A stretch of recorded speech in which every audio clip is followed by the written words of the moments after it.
know. The mighty lions from Zion ignite the flame of our iron.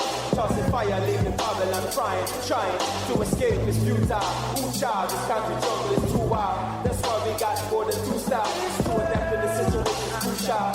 And though the road is rocky, I'm ready to try the next mile to bring sight to the blind man and sound to the deaf child. We will survive in this country wilderness. Swimming through the waters of Babylon like a rebel fish. Junglist, specialist, predator and survivalist. Spitting heaven's fire from his lips. Burning slave driver.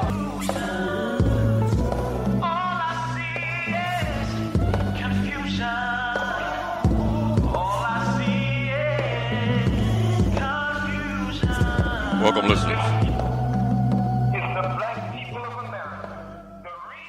to Time for an Awakening on Black Talk Radio Network, new media for the new millennia. This is a history and current events program from a cultural perspective. We find this program necessary because Hosea 4:6 states, "My people are destroyed for the lack of knowledge." But we as a people can turn this around. Proverbs 4:7 states wisdom is the principal thing. Therefore get wisdom, and with all that getting, get an understanding. Again, welcome to the program this evening with your hosts, Brother Elliott and Brother Richard. The number to reach us to join the conversation this evening is 215-490-9832. That's 215-490-9832. We're streaming live at several locations. You can go to timeforanawakening.com, which is the home base, and listen to the live stream there. You can go to www.blacktalkradionetwork.com. Again, that's www.blacktalkradionetwork.com/Time for an Awakening, and listen to the live stream at that location. Or you can download TuneIn to any of your handheld devices. TuneIn is a free app. And after you download it in that TuneIn search engine, just type in Time for an Awakening radio program, and you'll see the icon. And you can stream the program live. You can even stream it into your car. It's Time for an Awakening radio program with the live stream on the TuneIn app. Drop us an email at timeforanawakening@gmail.com. That's timeforanawakening@gmail.com. Time for Awakening also has a fan page on Facebook. In that Facebook search engine, just type in Time for an Awakening radio program. There you always see interesting content being posted daily. And before you leave that page, just hit that like button. That's Time for an Awakening radio program with the fan page on Facebook, and Time for Awakening Media home base has been launched. In that address bar, in your search engine, just type in timeforawakening.com. That's timeforawakening.com. Will take you straight to Time for Awakening Media. There you'll see more interesting content and blogs, podcasts, and programs that you can download, listen at later times, even share with your friends. So again, make that one of your favorites and put that in your address bar. That's timeforanawakening.com. Timeforawakening.com will take you straight to Time for Awakening Media. Tonight, we're scheduled to have two special guests join us on Time for Awakening. Filmmaker Rel Dowdell will be here with us in conversation to talk about his new documentary film, Where's Daddy? It deals with interesting perspectives on the child support system and the special effects and consequences it has on African American families. Brother Rel Dowdell will be with us to talk about his new documentary film, Where's Daddy? The second portion of our program will have activist organizer Oba Olayinka will be with us to talk about the 13th annual African Independence Day celebration here in Philadelphia at Malcolm X Park at 52nd and Pine Street on August 5th. And we'll be right back to get things started after a brief word from our sponsors. Mr. Moderator, our distinguished guests, brothers and sisters, our friends and our enemies.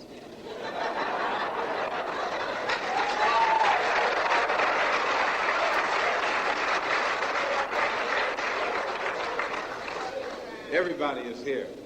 You are tuned in to the Black Talk Radio Network. For podcasts and live program scheduling, visit us on the web at blacktalkradionetwork.com.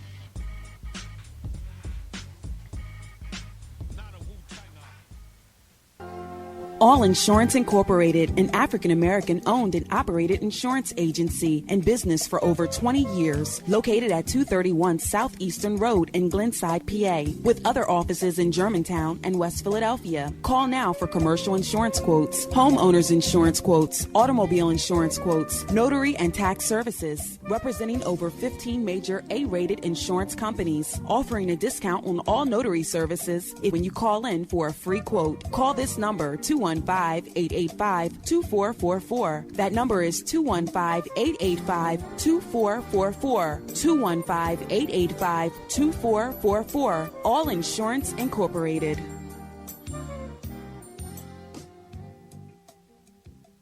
Before your roof becomes unruly, call Dooley. Dooley Brothers, specializing in shingle, rubber roofs, gutters, downspouts, and vinyl sidings. Call for your free estimate today. 215-224-3882. That's 215-224-3882. Dooley Brothers Roofing, the roofing experts you can trust. That number again, 215-224-3882. 215-224-3882. Before your roof becomes unruly, call Dooley. History is a clock that people use to tell their political and cultural time of day. It is also a compass that people use to find themselves on the map of human geography. History tells of people where they have been and what they have been, where they are and what they are. Most important, history tells a people where they still must go, what they still must be. The relationship of history to the people is the same as the relationship of a mother to her child. From antiquity to the present, our people need to develop a new paradigm. It's time for an awakening with your host, Brother Elliott. Sundays, 7 p.m., Fridays at 8 p.m. For podcasting or live program scheduling, hit us up at timeforanawakening@gmail.com. Welcome back to Time for an Awakening. And before we get started with our special guest this evening in the conversation, I want to welcome in my co-host, Philadelphia activist and tour guide at the African American Museum here in Philadelphia at 7th and Arch. Brother Richard is with us. Brother Richard. Yes, sir. What's up? How you doing, Brother Elliott? How are you, sir? Good. I think we're engaged for another really dynamic topic and discussion that relates to just our social and political and economic condition. The topic that Brother Rel brings up, I'm a product of two generations where that system had an impact on that. So I kind of understand it. So it'll be interesting to see and hear how he's put his documentary to tell our story. Yeah, it should be very interesting, both of our guests. And they're talking about things that affect our community from two different perspectives. Our first guest tonight, Brother Rel Dowdell, is homegrown Philly native, screenwriter and film director and film producer, born and raised in Philadelphia, has a bachelor's degree in English with magna cum laude from Fisk University, a master's degree in filmmaking and screenwriting with the highest distinction from Boston University. His first film in 2005, Train Ride, won the Best Feature at the African Theater of Harlem Film Festival in 2005, and it was the last performance by actress Esther Rolle in the movie Train Ride with Brother Rel Dowdell. His next feature, Changing the Game, about a inner city youth that went to Wall Street and was able to affect change towards the community. Changing the Game came out in 2012. Rel will correct us when he comes on, and won awards. One of the top 3 African-American films of 2012. His new project, new documentary film called Where's Daddy? That's the topic for discussion tonight with filmmaker Rel Dowdell. Brother Rel, how are you, sir? How you doing, Elliott? How you doing, Richard? I'm doing fine. Good to hear from you. Yeah, good to be on here. Great show. I'm glad to have you with us. Brother Rel, listen, before we get started this evening, because I read a brief bio of some of your work, and you're now currently English professor at the Philadelphia College of Community College here in Philadelphia. Right. Talk about your before we talk about Where's Daddy, because that's a departure for you, so to speak, because even though it's films, it's a documentary film, it's not a feature film. So talk about what made you kind of shift gears and do this documentary. Elliott, that's a good question, because I've never, when I was in school, I never thought about doing documentaries. I admired them, but you really don't see many, for whatever reason. I don't know what the reason really is. There's not really a lot of African-American filmmakers that do documentaries. Like, it's very rare you'll see an African-American documentary done, even though we have a plethora of stories to tell. So all my films that I've done so far, Train Ride and Changing the Game, and now Where's Daddy, every film of mine has a theme of African-American men who have to, as you stated earlier so well, endure some kind of hardship and then evoke change.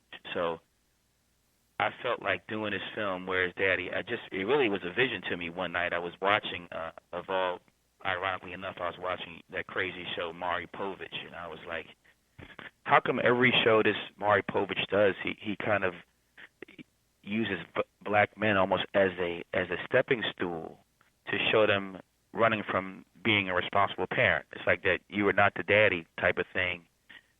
It gives him great ratings, but it makes the black man look very irresponsible, and it characterizes his wanting to be a responsible parent. So I said, well, what if I do a documentary just showing how black men are affected by the child support situation, black men who want to be good parents or responsible parents, who have hardships, whether financially, socially, just enduring hardships that make them not capable of being a good parent, and therefore, unfortunately for many black men, they have to endure incarceration, which really compounds the situation when that happens, as I'm sure you and Richard have known, can read about and attest to from others you've spoken to.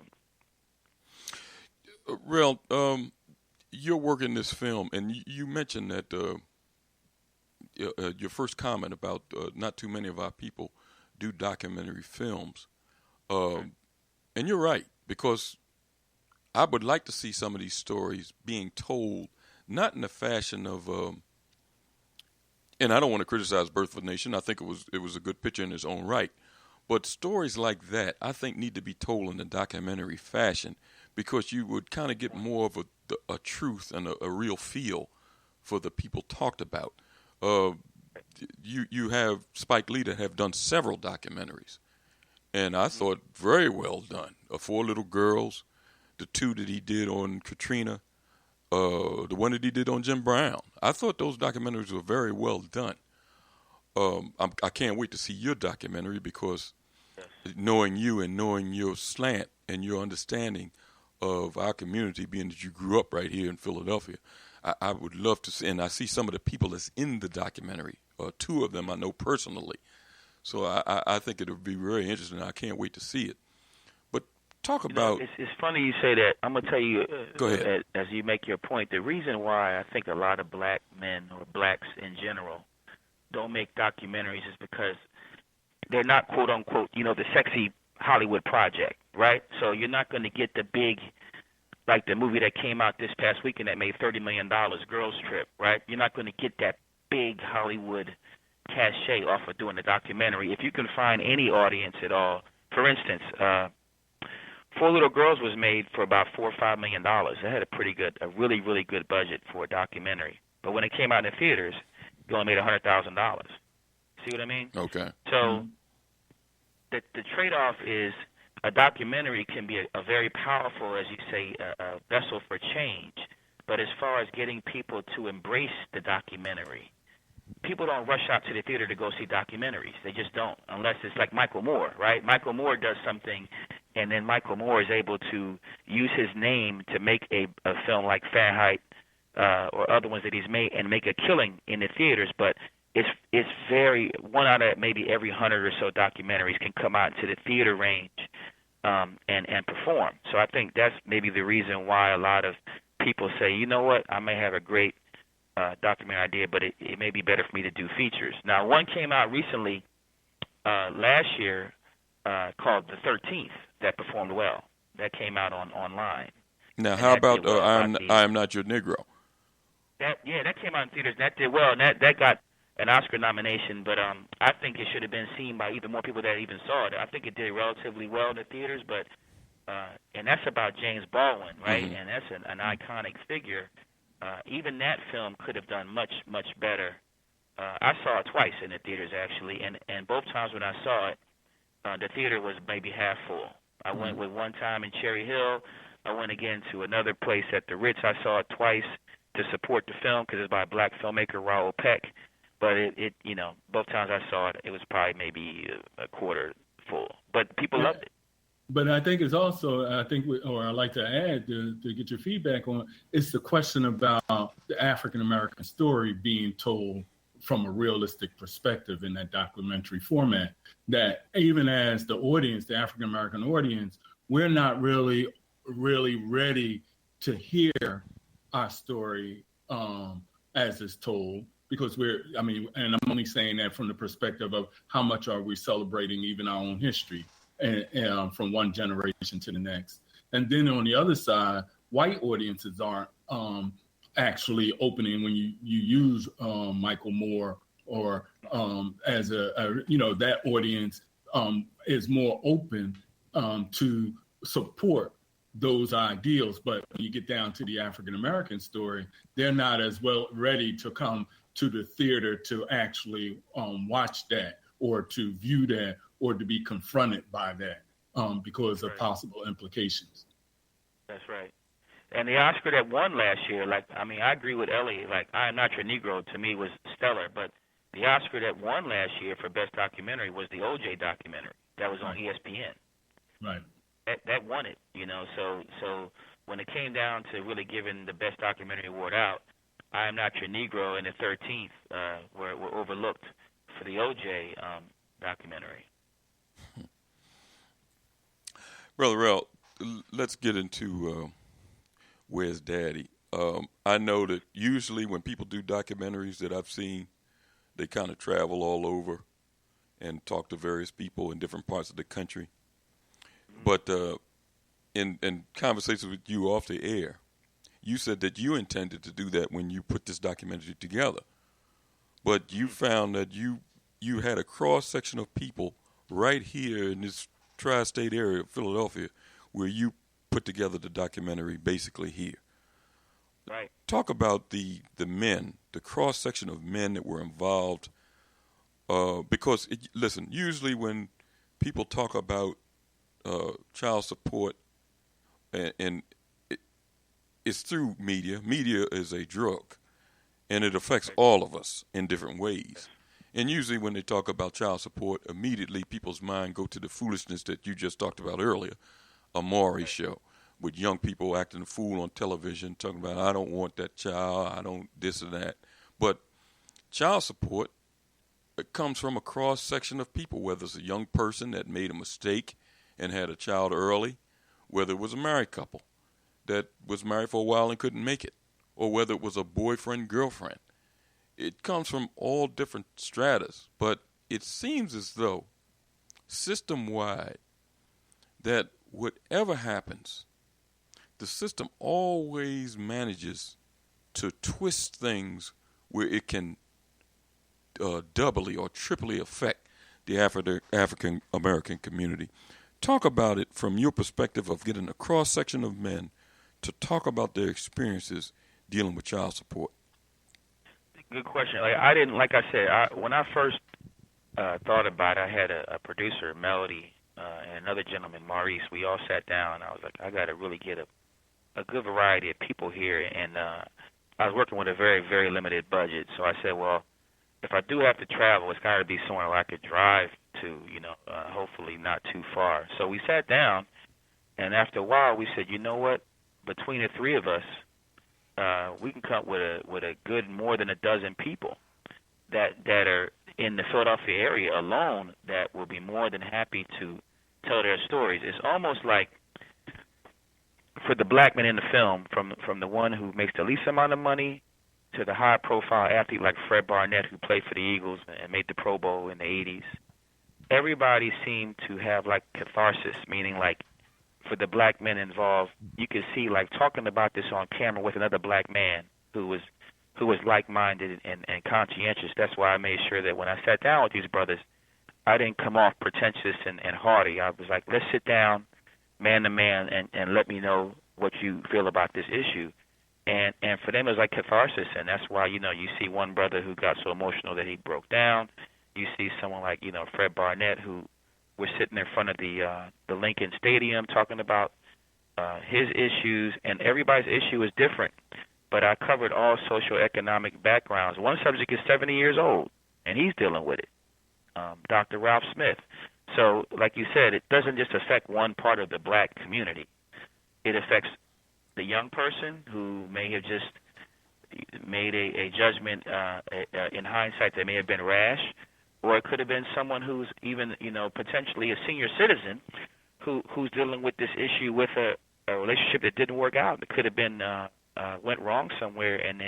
But one thing I can say, Elliott, Richard, is that when you look at the black men that deal with this issue, you can see the stress in their face. You can see the extra lines in their brow. That this situation between the relationship being a failure or not being able to be there for your child or children as much as they would want to, you can see like the miles on the car, they start to go up and go up and go up. And I think for these brothers in this film, to talk about the issue released a great deal of stress that helps them, if that makes sense, what I'm saying. Definitely. Definitely for me, as far as just being able to know that, because we're so isolated in this here, as you bring out, you don't want to tell about it, but at the same time, you're being confronted with it all the time because of the double nature of are you quote unquote manning up as a father, but at the same time, do you have all you need in order to do what you need to do as a man and a father?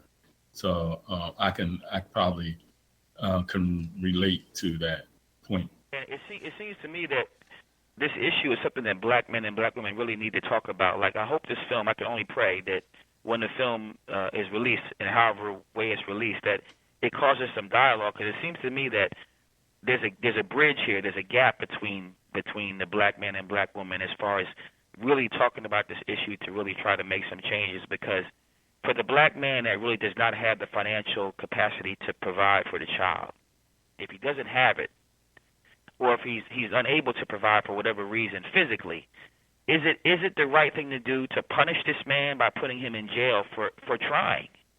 If he's completely doesn't want to do anything for whatever reasons, well, that's a whole different story. Mm-hmm. But the black man who really is like, you know what, I really do want to provide. I'm trying. What can be done to help me help the situation? And to just throw him in jail with a murderer and his cellmate is a rapist or a murderer, to me that just seems like that's not the best possible solution to this problem. I think that just compounds the problem, in my opinion. Well, I'm glad that you mentioned that the solution to this problem is going to come from our people or black couples, because you can see that the system just wants to throw these black men in jail. Right. They don't care. They don't want to hear no explanation. But, it has to be hashed out. It has to be talked about. I saw the trailer of the documentary. the one brother talked about he walks across the Ben Franklin Bridge just to see his children because he can't afford the car fare to get over here, so he has to walk. The one brother said that he $13 a week that he provides to try to provide meals, and I think that's the brother that broke down. Yes. You know, this is no Maury type of thing where, you know, this man makes millions of dollars at the expense of some of our people that ignorantly go in there and make a fool of themselves. This is serious. The overwhelming majority of these cases is similar to what you document in the film. Now, you sent me an article, and it's interesting because you said that the stress that it puts on our people is tremendous. I want to share this article with the listening audience, and then I want you to take it from there, Brother Rel. You sent me this article here. It's an AP report, and it's about a gentleman that we knew of because it made national news. It says, Walter Scott and child support. Did the threat of jail contribute to his death? The fear of going to jail for not paying child support set off a chain of events that ended up with an unarmed black man being fatally shot in the back by a white police officer in South Carolina, according to the family of Walter Scott. Scott's death on Saturday was captured on video and fueled national outrage as an example of another unjustified killing of a black man at the hands of police. The killing also highlighted what advocates say is an injustice in the child support enforcement system, which can punish non-custodial parents who don't pay child support with jail time and disproportionately affects African American men. Scott was stopped for a broken taillight when his encounter with Officer Michael Slager, who was charged with murder, turned deadly in North Charleston, South Carolina. Scott was fleeing from Slager when he was shot 8 times in his back. Black men live in constant fear, period. And I think that fear that Scott had was on a different level. There needs to be more uncovering of how child support system works and whether it helps families who are really poor. For families that make less than $10,000 a year, is helping those children be in a better place when they know their parents are under constant stress of being locked up. Non-custodial parents have a child support agreement that wasn't hashed out by private attorneys. In that case, they can be held in contempt of court and a bench warrant issued for their arrest when they don't pay after a certain amount of time. In such a case as Walter Scott, the slain South Carolina man had been arrested 10 times for failing to pay child support, according to the Charleston Courier Post. So we see that this whole scenario that led to Walter Scott being shot centered around child support and being constantly locked up.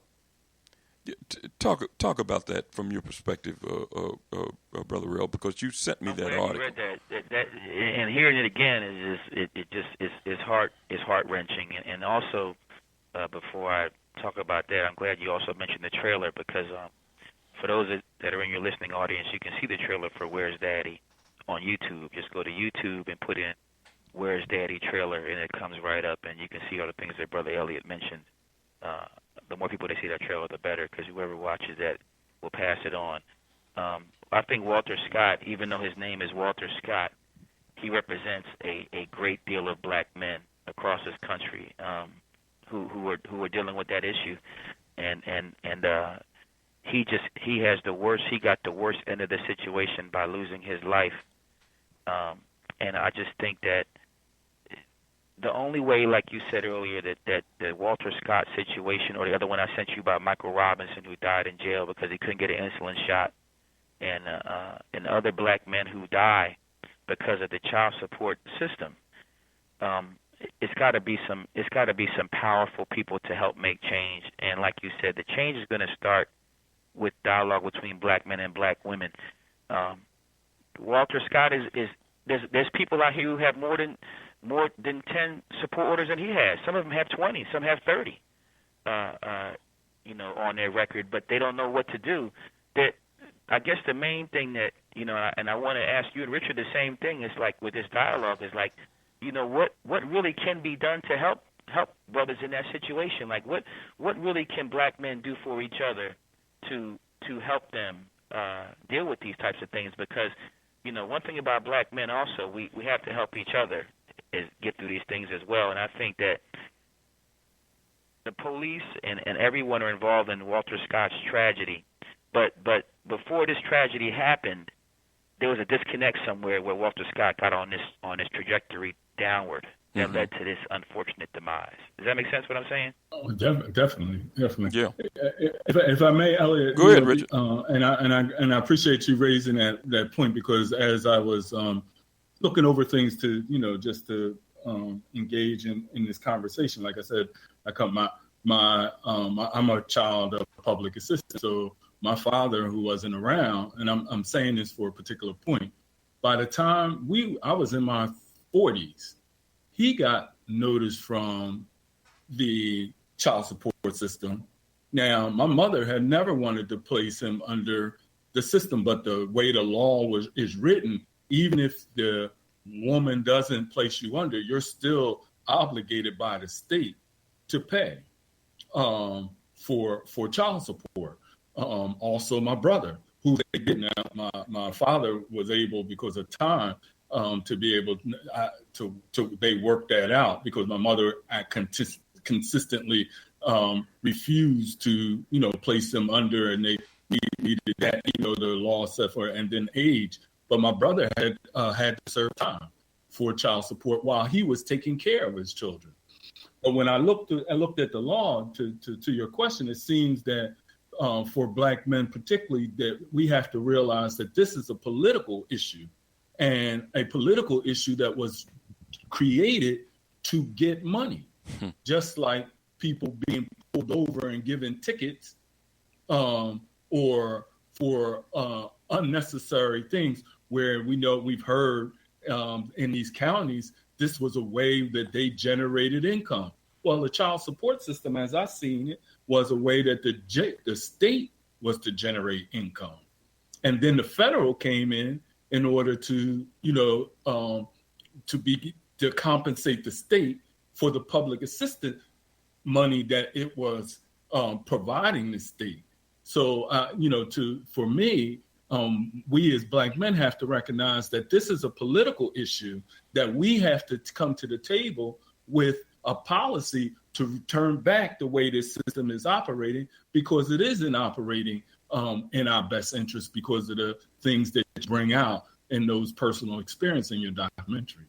And not only that, Richard, it's the bottom line is the black father is someone that people don't really give a lot of credit to at all in society. So I can tell you, I'm going to tell you and Brother Elliott right here firsthand, I know if I didn't have my father and mother active in my life, I can promise you that I would not be here today making films or being an educator or even wanting to get an advanced degree or going to Masterman or Central. Or I needed all the support that I could get growing up, because I know that it doesn't take but one small turn to end up somewhere else, as you and I and all of us can attest to. So just by having, like you said, your father had issues and your brother had issues, it doesn't take but one situation like that to really dismantle the whole family structure, right? So once you see your father or your grandfather or someone else as a black man have that kind of issue, it trickles down. It hurts the generations, not just the son, it also hurts the daughter. I mean, it's very, like you said, it's very systematic how oftentimes the child support system completely dismantled the black family. Brother Rel, you sent me some different statistics, and I was unaware of this type of thing because I've been fortunate that I haven't been forced to be in the child support system. But this article that I just read, the portion that says non-custodial parents who have a support agreement that wasn't hashed out by private attorneys can be held in contempt of court I mean, you know, and then on the heels of that statement, I turned around and read some of those different child support laws that vary from state to state, but all of them basically have the same theme, that no matter who you are, and it disproportionately affect black people in jail.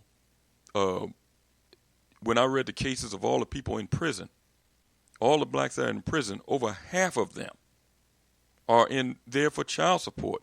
And if they're not in there for child support directly, it's a child support case in the background that's waiting for them. So, you know, that is an excellent thing that you raised, because these things have to be, the solutions to these problems have to come from us. You know, and I think the only way to do it is that they have to hear black men say it themselves. Like, you know, if I made a documentary and all I'm putting up there is a bunch of you know, figures or things like that, that's your typical documentary. I say, you know what, I want to go right to the source. Like, I want to hear from the black men themselves. Like, what have you gone through? Tell me what led you to where you're at, and to see black men break down about it.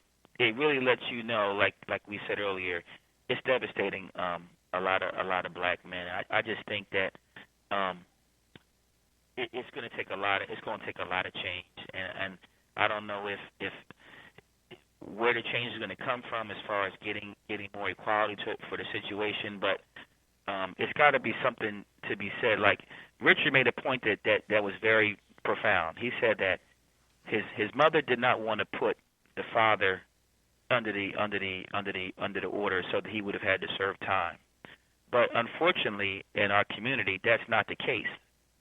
A lot of times, that's the first option, because you mentioned earlier about the attorney. You said, well, but you know what? Unfortunately, a lot of black men can't afford attorneys for these situations. Mm-hmm. If they can't afford to pay child support, they can't afford to pay an attorney who makes $400 an hour, right? So the black man that goes into court for the hearing by himself without the attorney, he's looking across from him across the courtroom, and he sees a high-paid attorney for the other side. He's at a loss before he even gets a word out, because he doesn't know the law. He doesn't know how these things are going to work. He's just sitting there basically as a sitting duck for a sentence. If that makes sense, what I'm getting at. I mean, that's the reason why it's a systemic. I mean, and that's why it's a part of the. It's a part. It was intentionally designed.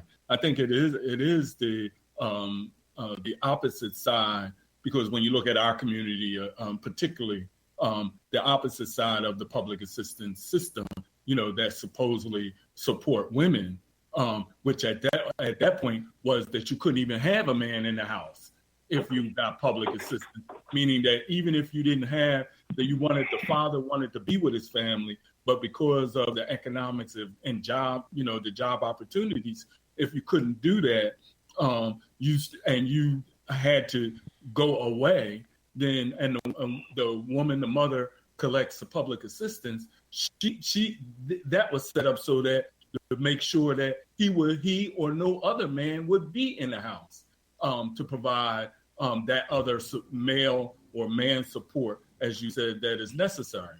So it's a part of a broader system. But one thing I did see also in the clips that raised the question for me, and I'd like to see your response to it. It did also bring out about these men, in spite of the systemic and the public assistance, what it meant to be a father. I think that, you know, that was brought out also, and I would like you to kind of develop, how did that impact you, what fatherhood meant to these black men? Yeah, and that's why I think that was the real impetus of the film to begin with, was even though, and you know, that's the history really of the black man in this country. Even though the black male has really had to overcome some things that would put others in the grave, a lot of black men still find a way to survive and thrive and make a name for themselves. And I just wanted to show that even though, you know, all these brothers have really dealt with the worst of circumstances with the child support issue, they still want to be good parents and loving parents, and they still want to be active, and they don't want to be someone that's forgotten about in their children's lives. And I think that's what's important. And like Brother Elliott said earlier, that's why shows like the Maury Povich show and other shows that really show black men running at all costs to not be a father, or they're thanking God that they're not the parent of the child, or they want to make somehow turn the table and say, well, I was tricked into this, or I was lured into this somehow. I didn't know that I was going to be a parent. I think that whole image needs to be changed, because the Maury Povich show is seen all over the world. People watch that show in China. They might watch that show in the Caribbean. They may watch that show in Africa. If that show is really seen as much as we all know it is, imagine what the view of the black man is in that country if they've never met a black man before. Exactly. Exactly. We got a call on hold. Let's go to the call. 267 area code 267. Hey, good evening, Elliott. Good evening, Richard. And I want to say good evening to your guests. How are you, sir? Hey, how you doing? All right, man. Hey, look, I got to say to your guests, that's good that you're going right to the brothers that went through that, because let me tell you something. It's nothing but criminal activity in the justice system, and I'm speaking from my experience. My ex-wife, who was a registered nurse, made about $50 an hour. We had one child between us, and when we had separated, the child support system made me pay $2,200 a month. And I'm saying, how is this? You know what I mean? How is this? But they actually wanted to break me, to get me in arrears where I would have to pay them all their life. But I thank the Creator that I just went on ahead, let that be deducted out my check. My son at that time was about 16 years old, and they use bitter black women against brothers. And even if that sister's even at fault, they still use the bitterness of some of these sisters to kill us. And that way they're using our children as a weapon against us, man. And you have to be in the right mind frame to see through the game, make sure that you're the parent that you should be, and still love your children through all that garbage. And I'm gonna have to go there. And Richard, you were blessed to have that lady in your life, but I'm telling you, I've seen it just sitting there, seeing case after case. I agree. How they use the women's bitterness against the man. And did you have an attorney when you went to court? I mean, yes, I did. I fired one and got another one, and he got it down to $1,600. But they threw in some other stuff, and she was claiming that the economy was bad and she couldn't get a job, and they didn't even make her bring any pay stubs. And my lawyer recommended she pay, and she wouldn't bring any. And they continued to take it out of my check. I just think, like I said, I've seen the injustice that they do, man. So, all those brothers that's out there, not paying child support, whatever, they can't afford it. And plus, they know for a fact these brothers can't afford it. It's an unjust, illegal system. I know plenty of good men that love their children, that try to be in their children's lives, but it's the bitterness of the woman that just keeps. Like I said, these people have studied us so much. They know how to play us against one another, and they also, through your documentary, they now know how to use our children as a weapon against us, causing further division.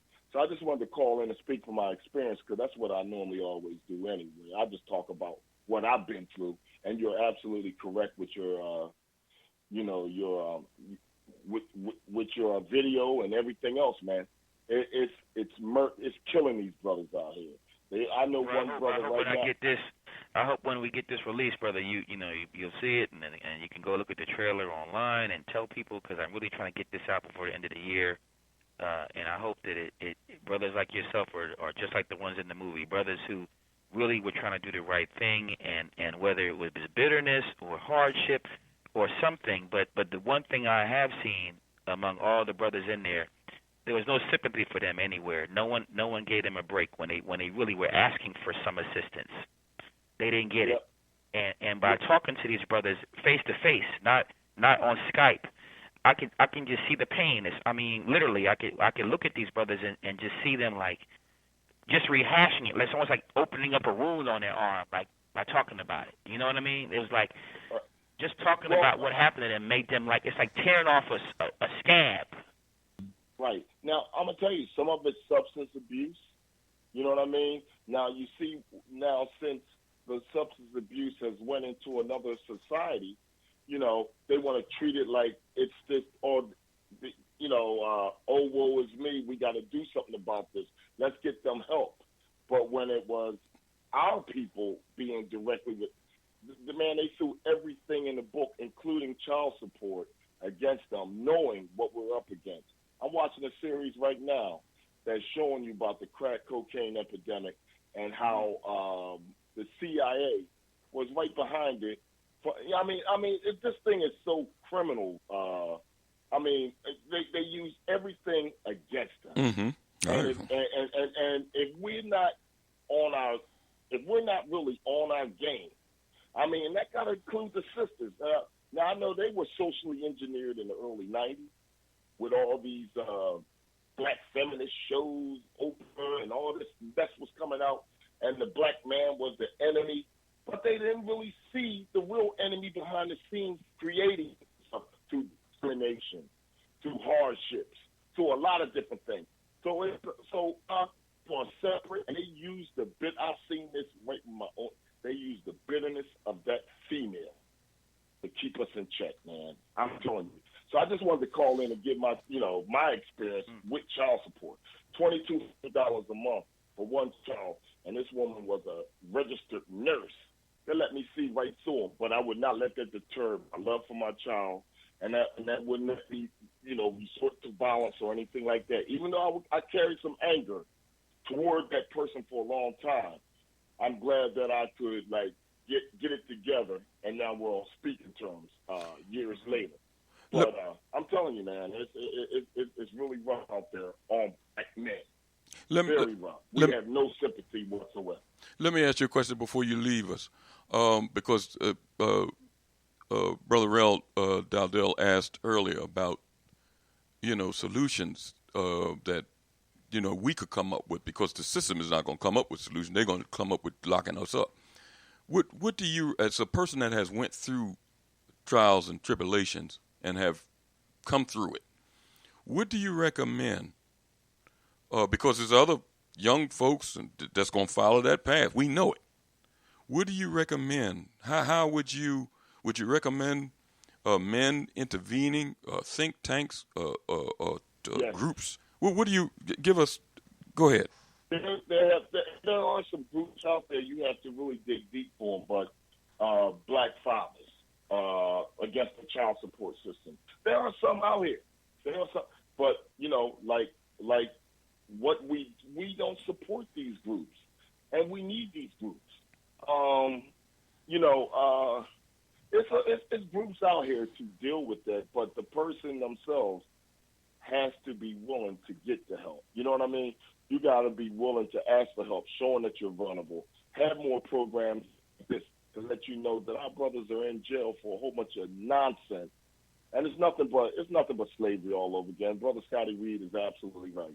And they tried to get me on that. It's just that I saw the way in the social engineering on how they try to play you against one another, and I didn't bite. This is why, and this is why when we in the black community have an opportunity to vote for judges and people, that we got to make sure we vote, because when your fate is in the hands of a judge, the judge has to be fair, right? I mean, let's just cut to the chase. When a judge takes an oath when they're sworn into office to be fair, that's the main thing. You have to be fair, whether it's a rich person in front of you or a homeless person in front of you. They should get equal treatment, right? So when a black man goes before a judge, that judge has to look at the situation and say, I'm going to be fair to this person, and not be it could be a person who's even had issues themselves as a judge. You have to be able to put those things aside and give a fair assessment. A lot of times, these brothers are being given very harsh penalties, and that they can't recover from. If you put a black man who's not even working, you put him in jail for 90 days, and he comes out, he can't get a job after that. He was having a hard time getting a job to begin with. How can he come out of jail now with a prison sentence and get a job? You've destroyed this person's confidence. Well, and you said one thing, the judge should, but I'm telling you right now, they don't. And I don't care who you vote for, what party you vote for, you're dealing with some criminal activity that are being, and you can see that they're working for somebody else. They're not working for justice or anything like they want us to believe. These are criminals that oversees the law system, and these judges are not fair. They're not just. They're nasty, racist pigs. And I'm telling you what I know because I dealt with them, and I've seen the penalty and the judgment they put on me. And here I am. I'm trying to do the right thing. So no, brother. This child support thing needs to be talked about more and more and more because I went through it. I see what it does to people, and they try to break you. Now there was one judge in the 90s when I divorced my first wife. He seen where she was making me call off for my job. He's seen where she was just using the child support system or just calling me to court saying I wasn't doing this and I wasn't doing that to harass me. And he warned her. Now, I got to take my hat off to him. He said, next time I see you using this courtroom as your own personal vendetta against this man, I'm locking you up. I mean, that was about the only thing I saw that I could actually agree with. But other than that, man, look, all day long, I see the way these brothers are being railroaded and being trampled through these courts for petty nonsense. So, and I know another brother, he couldn't even go to Trinidad to attend his father's funeral because he's so much in arrears. And that man pushing 60, but he's in arrears. So he's like a prisoner to this country. He can't even fly out this country because he's still in arrears from something he did when he was 18, 19 years old. So, bro, I just wanted to Hello? I'm here. Yeah, you. Oh, I hear you now. Go ahead. Okay. Some women, they take it as I'm coming against them. No, I just don't. If I see the vindictiveness and the nastiness and how you're being socially engineered and being, and the bitterness and how they use it, I speak on it. And it's nothing to do with you. It's nothing to do with misogynistic, because that was a word they threw around in the 90s. Nothing to do with that. If you're acting a fool, I'm going to tell you you're acting a fool, how you're being used by the system. So, that's just where I'm at with that. So, I just had to call in and let y'all know my experience with that, man. So, I'm sorry for taking up too much time, but I just had to, give you my experience with that whole situation. And it even brought up some negative feelings that I'm going to have to deal with once I hang up. But it is what it is. You know what I mean? Brother, thanks for your call, and go and relax, man. All right, now. Take care. Peace. Take care. Brother Rel, you listen, let's hold on. Let me grab another one. 719 area code. Hey, how you doing, brother Elliott? Hey, sir. How are you? How are you? I'm good, sir. Look, once again, I want to say what's up to Scotty Reed for even having a platform for you guys to put this stuff out. This is probably more therapeutic than most of the stuff I hear outside of the slavery conversation we should be having. Because to me, this child support is directly connected to it. My own experience, I'll tell it like this. 18, I was brought before the court because me and the young lady decided we had no future together. I was not given the opportunity to have an attorney. I was basically forced to sign saying, this is your child. Not that I had any question. The process that I remember going through is that if the woman wanted benefits, welfare benefits, if she refused, she either was not going to get it, or she had to lie about who. Most of the time, some of the women had to lie about the fact they don't even know who the father is. Mm-hmm. So that's one of the issues that was coming out of that. I can personally recall an issue with my situation where about 1997, when this is something I don't know if a lot of people are talking about or if it's been mentioned with the guests that you have on today. Child support went out of the state-controlled hands into a federal privatized contracting. So the agencies today aren't even state, they're not even state established. And this one little group has decided, CSEU, Child Support Enforcement Agency, or whatever they call themselves. They're all about a federal, national movement. The reason why I found out from my own research, going in, trying to fight with them, do everything that, like this brother's talking about on the show today. When I went in to fight with them, they specifically did right in front of me. They took my daughter's mother right there in front of me and tried to coerce her into saying I was not paying anything. At this time, I'm all but about 22. And what I was doing, such as buying clothes, having my daughter as much as her mother was having her at my house, all these things were considered, as the child support says, as gifts. They didn't even say this was support. The only way we could be, it was deemed as support is if we paid directly through the child support establishment, the process. Okay. Another thing I saw go down with child support in my time of dealing with it is, as we're all talking about, the punitive damages that come with it.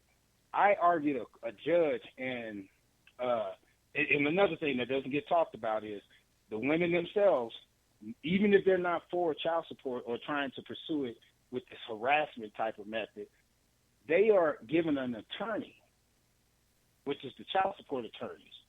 That's who holds the contract for all these nationwide these child support cases. It's an attorney group. But anyway, as I was saying, I argued with the judge about the concept that you're trying to jail me for this is not a crime. This is a municipal thing. This is a civil case. Where does the punitive damages how is it justified? And because child support are always trying to put you on this, you need to pay by the 15th, for example. They'll suspend your license the day after or put the process in to have your license suspended.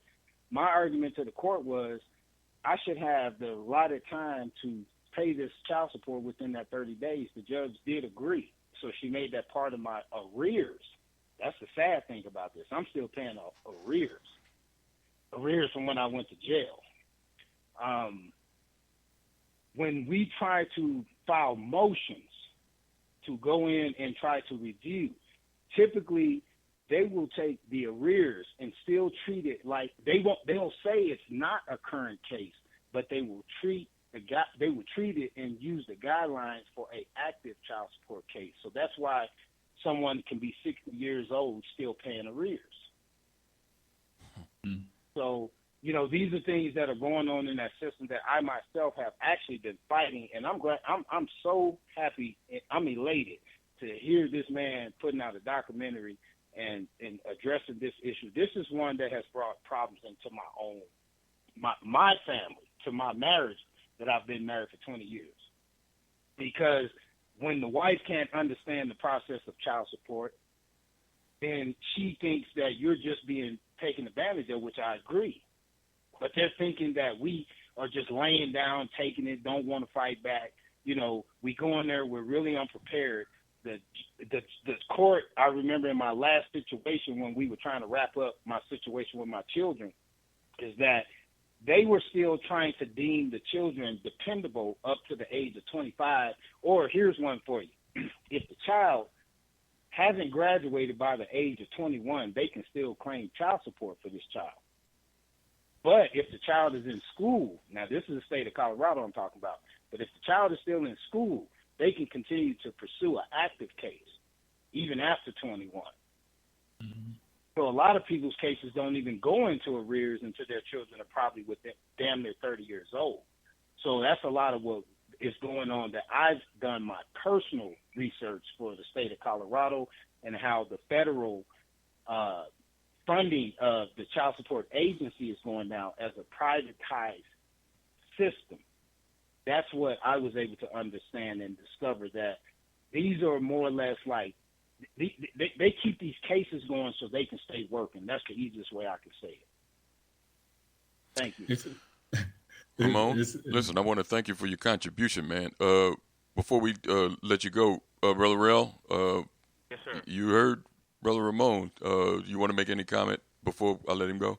You can tell, he reminded me of the same outstanding and responsible brothers in the movie. This an issue that really needs to be discussed, that we, for some reason, black men haven't had a chance to have the platform to talk about it. And I think that if you did this show every week up until the film was released, you could get the same great feedback from different brothers. I mean, I just think that it's something that really is crippling our people, and it's to hear the brother here and the brother before that, it's the same. I mean, they had the same passionate tone. And you can tell it's coming from the heart. You can tell when somebody is speaking from the heart. And both of those brothers, you could tell it's something that, it's a pain that just doesn't go away. It's like arthritis or something like that. I mean, even if you try to treat it, it's never going to go away fully, because it's always going to bring pain at the worst possible time. And I just think that too many black men who really want to be good parents or would have been outstanding parents, I think that the system has crippled them to really be the father that they need to be, to really save the black family. I mean, the father really is a cornerstone for a reason. It's like that old song by the OJ's, Family Reunion, when he says, the father is the rock of the family, by the OJ. Once you take that rock away, though, the family is going to have a hard time. And I think that the black father is someone who does not get enough credit in society. And I think when you make his job harder by putting him in front of the courtroom system that's not giving him a fair shake, you don't just hurt him, even though you think it's hurting just a black man. You really hurt the whole black family structure. It's not just you hurting the black man to be a good father. You're decimating that whole family, generation after generation after generation. And that's the intent of that legal system.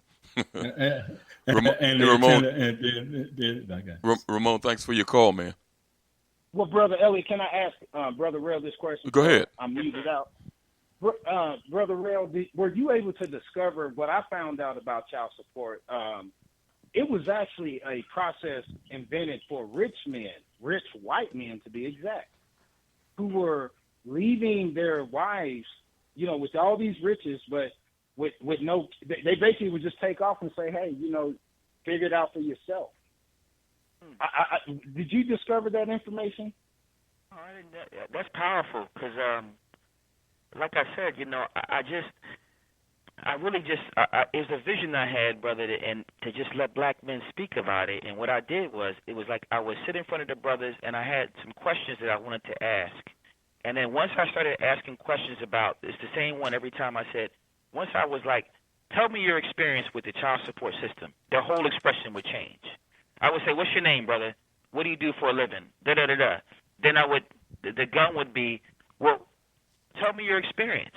And once I said that, just like when you emoted earlier, that's when, and no one ever mentioned anything about, Caucasian man. They were just speaking from a catharsis point. I was in jail, and they came and snatched me up from my job, and I went in front of this judge, and I was in jail with a rapist, and I went to an Ivy League school, but I was still, it was like, and after a while, I was like, even though these brothers are from different points of the socioeconomic spectrum, they all had the same trouble. Brother Rel, you mind if I, Brother Elliott and Richard, do y'all mind if I share something that I feel like this would be my codification to a situation like that? Is it okay if I do that? Go ahead. Mm-hmm. Okay. What I found out for brothers that's trying to work for them, that have got some marketable skills, they can kind of go out as independent contractors. They may already know this, but I'll share it anyway. one way to protect yourself from the child support getting into your income, specifically when you know you're trying to make all ends meet.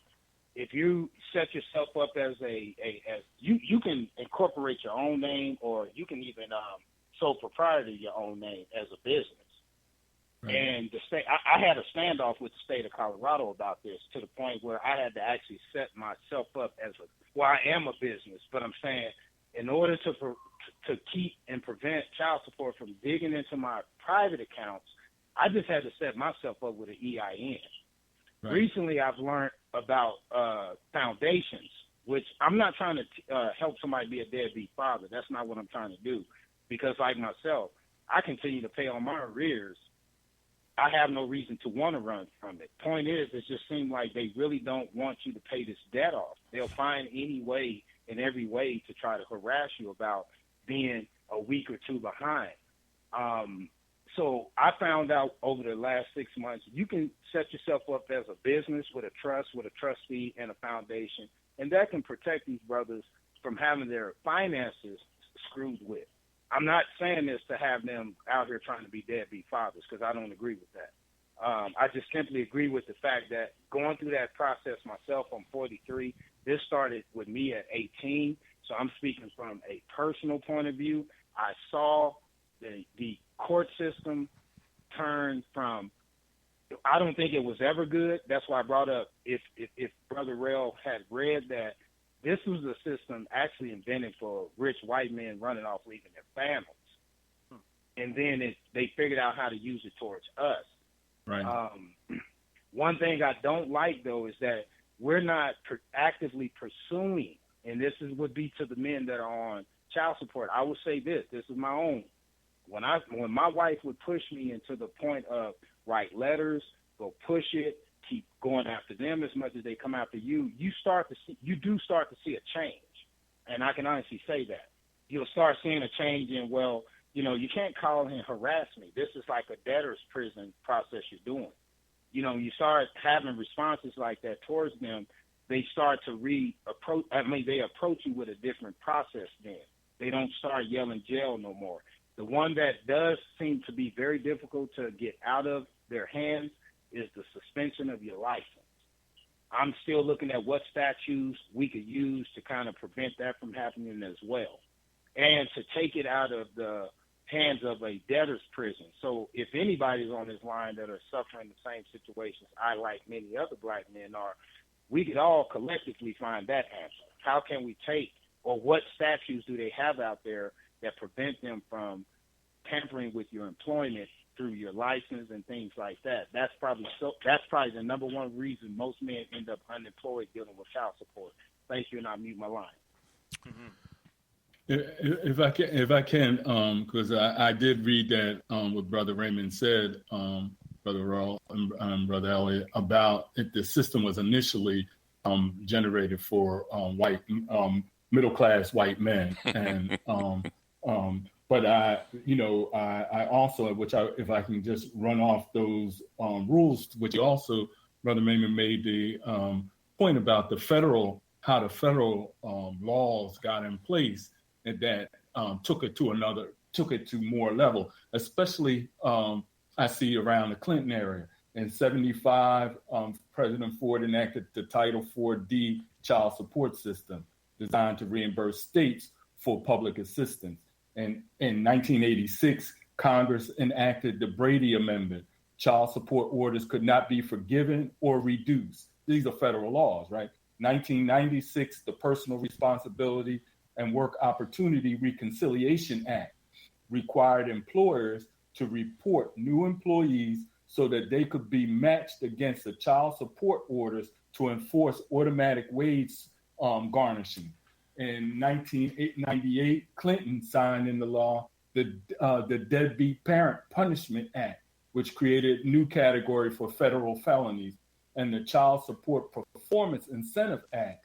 This act penalized states for failure to meet data processing requirements. So now the feds are saying, if you don't give me the data on them, I'm going to come after you. So you can see, and especially we know that, especially by the time Clinton came in, they were consolidating and downsizing the public assistance requirements for women, and women and children. And so on one hand, pulling away public assistance from women and children, and on the other hand, putting in federal law to go after and in garnishing the making felonies of these from the child support system for the men, and making sure that the state actually gives them the data so they know who they are supposed to go after in their state from a federal perspective. So I think that even though it may have started out for white men, and the difference is that more white men, those middle-class white men that were leaving those families, they had the economic foundation to pay. Black men in general didn't have the economic foundation to be able to pay the child support system. And that's why it seemed to me, it comes off just like what the police do in writing these tickets to help finance the counties by penalizing black men in cars who are driving, giving them unnecessary tickets so that they could be able to collect these fees. And in this case, the child support system is another way to collect these fees, or as Brother Raymond said, and has said in relationship to actually putting us into debtor's prison, because that's what it is. We become debtor's servants because we never can really pay off the state what we owe. And that's why it's so important, as Brother Rel, your documentary shows that we as individual men, we as individual fathers are responsible, want to do, that we'll go through, even at our own self-sacrificing from a financial, to make sure that we are able to pay, even if we can. But that's also why it's a political issue. And black men, once we take it and stop making it personal, once we have this dialogue that you're talking about, then we can actually do the political acts of looking up those legislations, of selecting the right judges, of changing those laws. And when we can't do that, then taking it to whatever that next step is. Let me go to this 267 area code 267. 267. Yes, peace. Peace. Yes, go ahead, caller. That's brother. This brother Oba. Oh, brother Oba, hold the line, brother Oba. I will. I'm great. Okay. Great. Okay.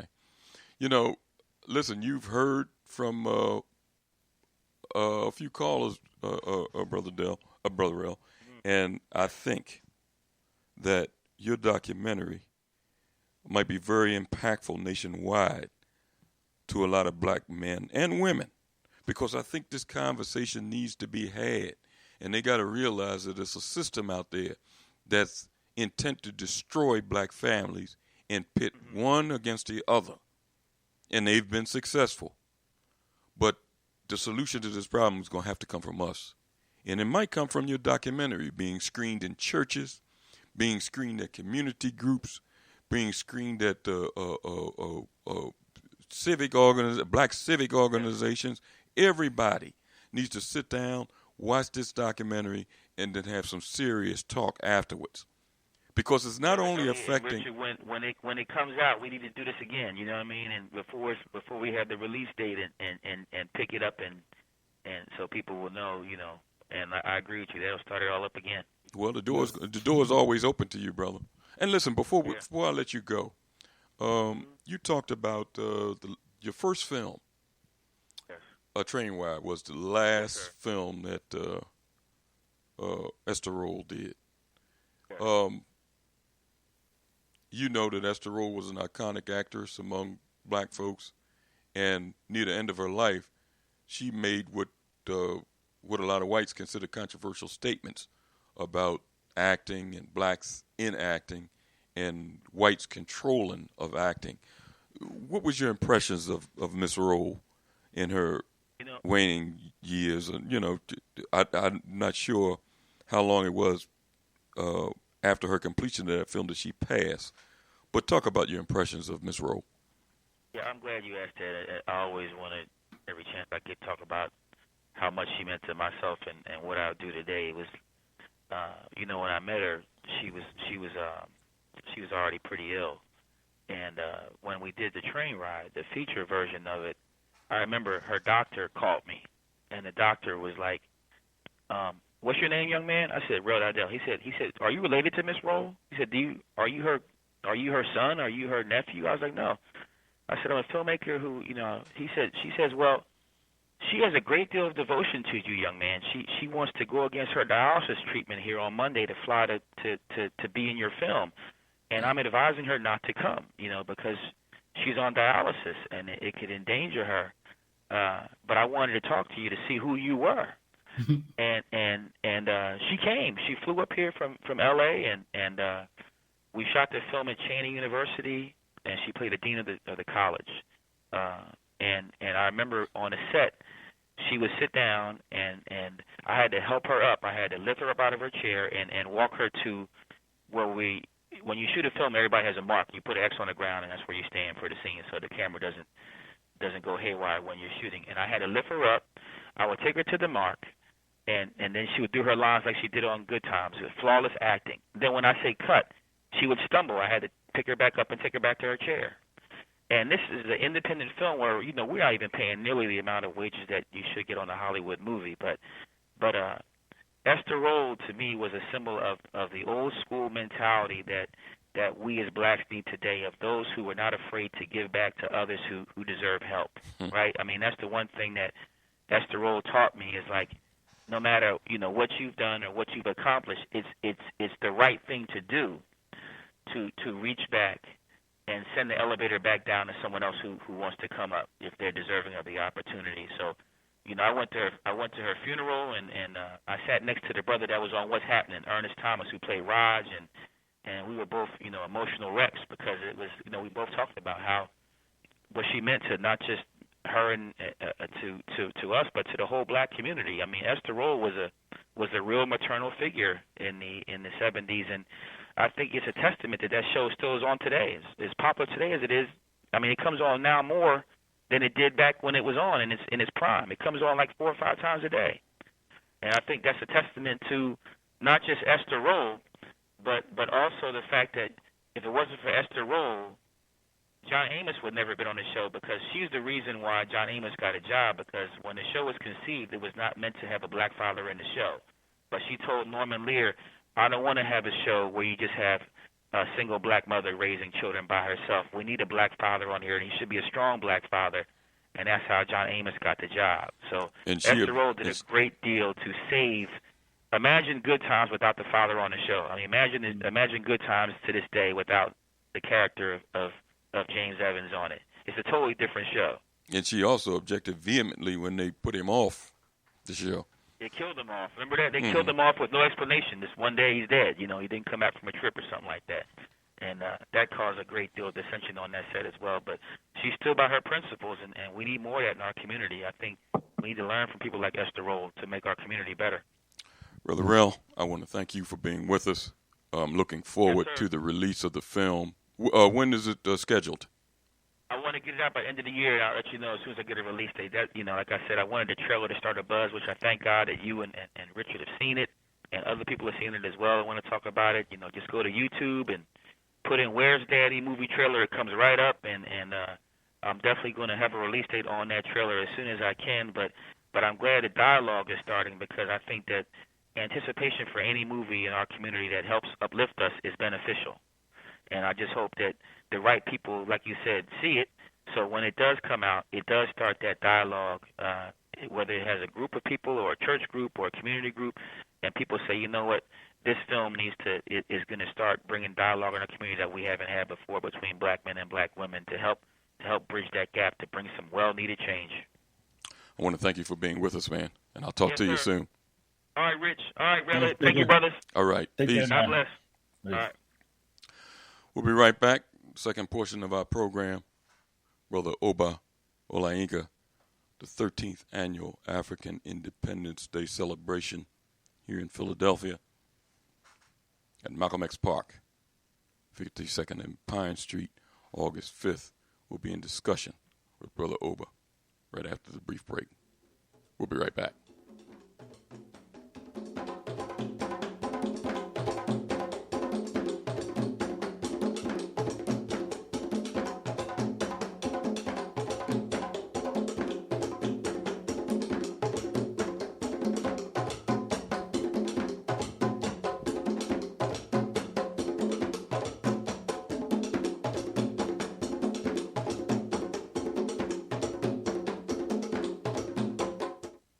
Tuned in to the Black Talk Radio Network. For podcasts and live program scheduling, visit us on the web at blacktalkradionetwork.com.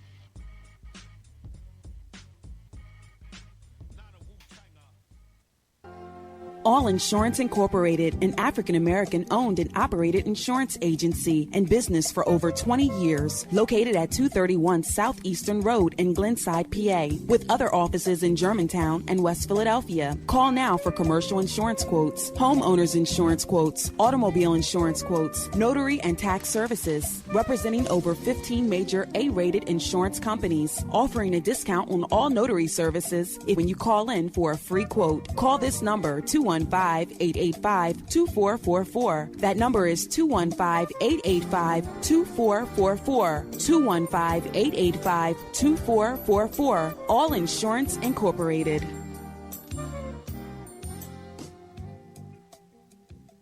Before your roof becomes unruly, call Dooley. Dooley Brothers, specializing in shingle, rubber roofs, gutters, downspouts, and vinyl sidings. Call for your free estimate today. 215-224-3882. That's 215-224-3882. Dooley Brothers Roofing, the roofing experts you can trust. That number again, 215-224-3882. 215-224-3882. Before your roof becomes unruly, call Dooley.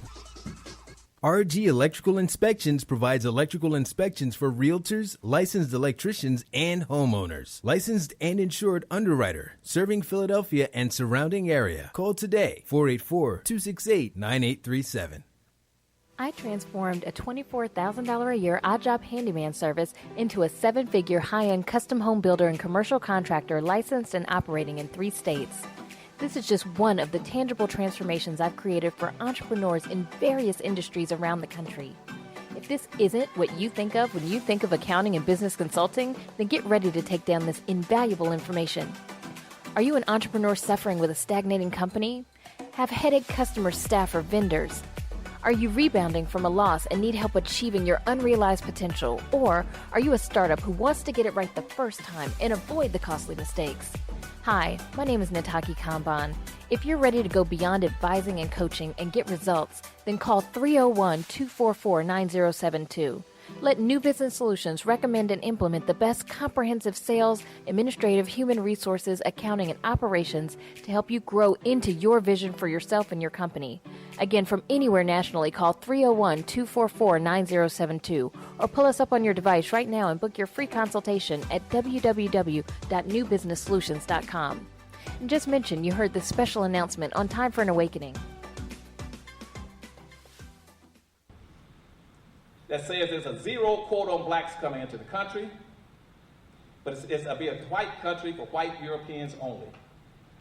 Now, in the Constitution, here's how the coding started work. The coding came up, they says, all the people. Every time the white society says all the people, we the people, the American people, they are not talking about you. You are the people to be excluded. That's why in the Constitution, there's no place in the Constitution, not in one instance, does it ever mention the word slave. Never does it include the word slavery. Whenever they want to start talking about black folk in the Constitution, starting out in the 1600s, 1700s, what they said is they use very broad and ambiguous terms to relate to black folk. Like those who are indebted, those who are abundant, those that species of property, to make sure that what they're deciding, and they use this when they met to form the Constitution in Philadelphia in 1779. when all the so-called founding fathers got together, what they said is this: let's not taint this document we're getting ready to create called the Constitution. Let's not taint it talking about slavery or about slaves. We're getting ready to screw over some people, but we don't want anybody to know about it. We want to leave no fingerprints. No fingerprints should be left on what we're getting ready to do. This is fact. For the first 3 days in the Constitutional Convention in Philadelphia, they kept the doors locked while they all debated whether or not slave and slavery should show up in the Constitution, and what terms they should use.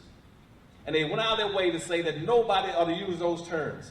We would use very broad, ambiguous terms. So when Thomas Jefferson rewrote the Constitution, he had to write it 3 times to make sure that there was nothing left in there, no fingerprints left of what was going to happen to a certain group of people.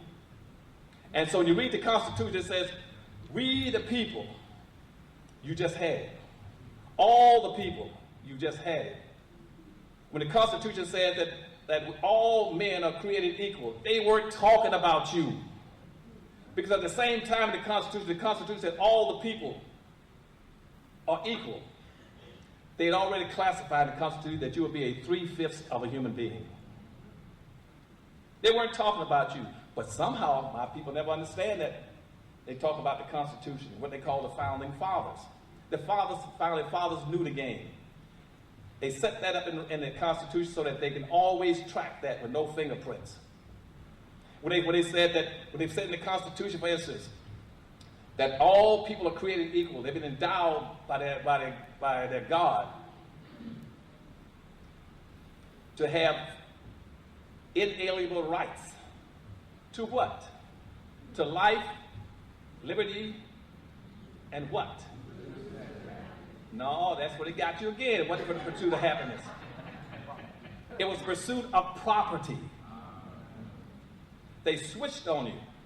Initially, it was supposed to be the pursuit of property. Nobody on this earth got past the 3rd grade with think people, white folk, that foolish to come across the oceans in 3 months and sailing on a boat with barely enough food and water to live and come to the United States looking for happiness.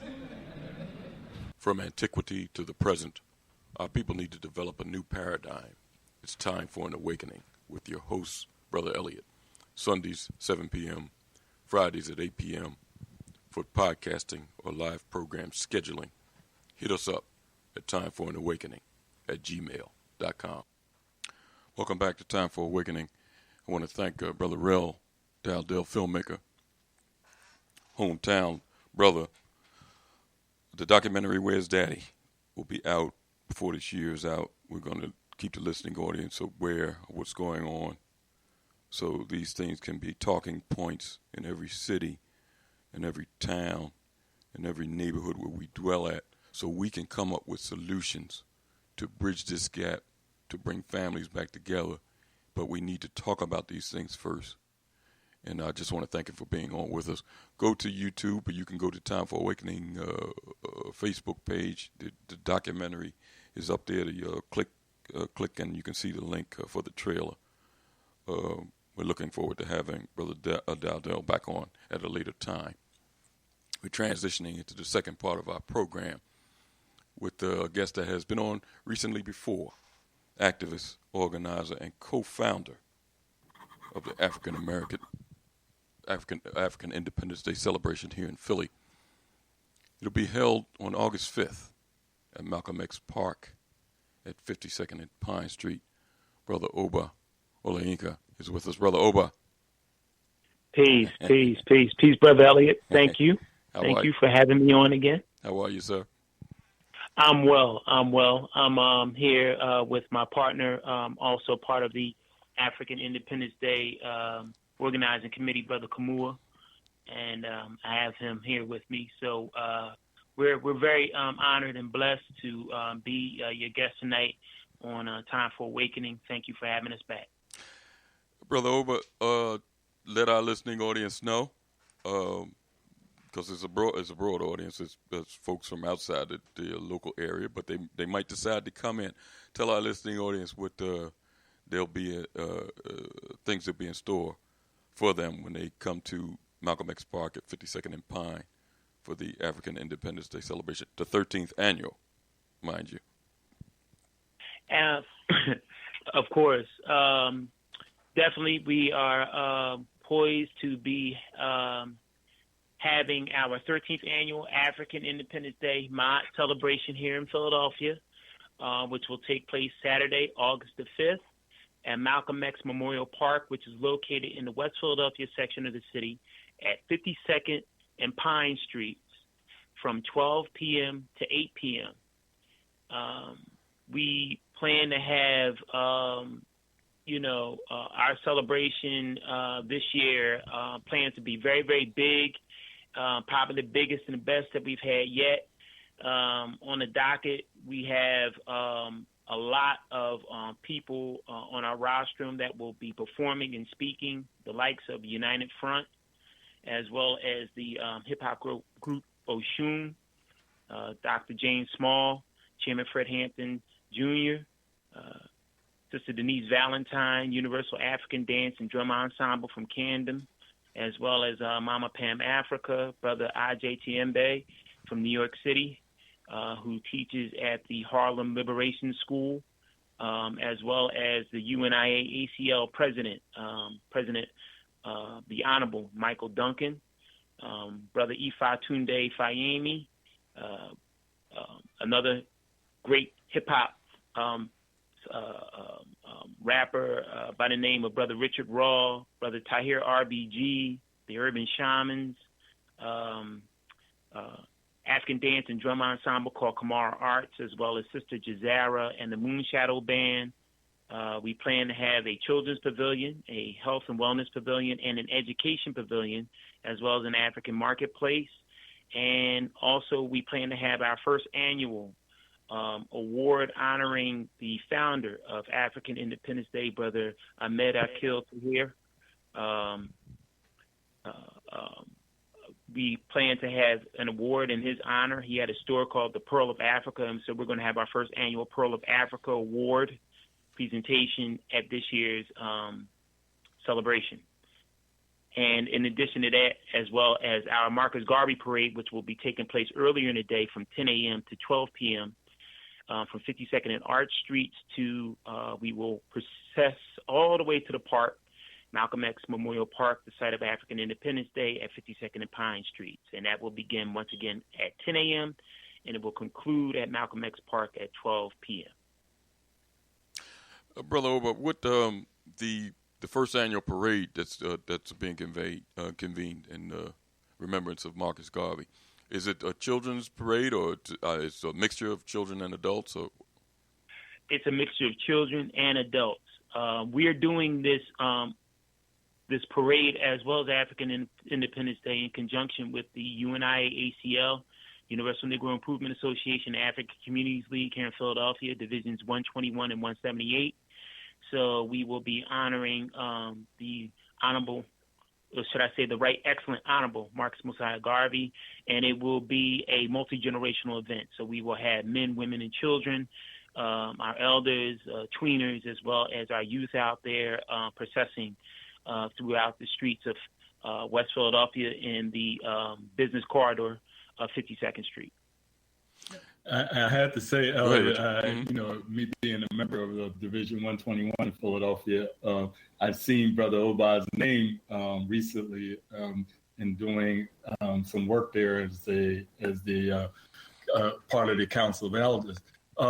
So it's interesting and honorable to see that they're in pulling together as African Africa Day, that this parade in honor to Marcus Mosiah Garvey is being done, and that the President General Duncan will be presenting at this event. I think that it's a testament to Brother Oba's and the other organizers' work in bringing forward Mr. Garvey's program and helping to develop the outreach of the UNIA through the nation, and therefore in the city and in the division. Yeah, I'm one of the things is that there would be no red, black, and green. There would be no African liberation flag if it wasn't for the Right Excellent Honorable Marcus Mosiah Garvey. I myself am a member of the UNIA ACL Division 178. And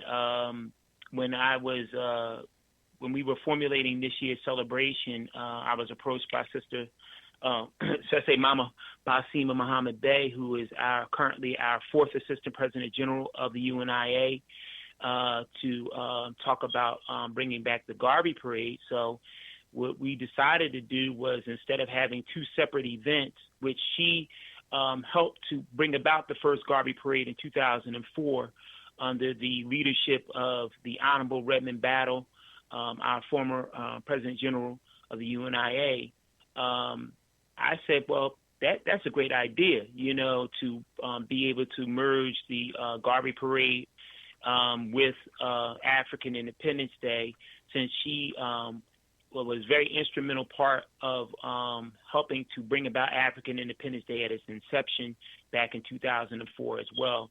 So we just decided to combine efforts together, representing red, black, and green, representing race first ideology, as well as Do for Self ideology. And that's why this year the parade is entitled the Marcus Garvey Do for Self Junkanoo Parade. So we've added a little bit of flavor of a little bit of, should I say, Caribbean flavor with our Junkanoo Parade, understanding that Junkanoo is a tradition that started in the Caribbean. It is a smaller version of a carnival, because Junkanoo was started by, the basic, current brothers and sisters that, didn't have a whole lot of money. Junkanoo was a little bit more elaborate, a little bit more extravagant, and, it's a lot of, money put into Junkanoo to make costumes. Into Carnival to make costumes. But brothers and sisters who didn't have that type of money, just, utilize the resources that they had around them, bottles, sticks, making, little handmade instruments and things of that nature. And sisters would make, costumes from their homes to celebrate. So basically, Junkanoo is a little smaller version of Carnival done by the so-called, common average, everyday brothers and sisters in the Caribbean. So we wanted to add that flavor in to the existing Garvey Parade. Brother Oba, the parade, the whole celebration in itself, do you notice a transformation in the neighborhood in regards to your efforts? And the best way to know the transformation, in my eyes, and you can talk about it from your perspective as a person that is doing the work, the best way to see the fruits of your labor is to see fruit. And when I say fruit, I'm talking about young people starting to get involved.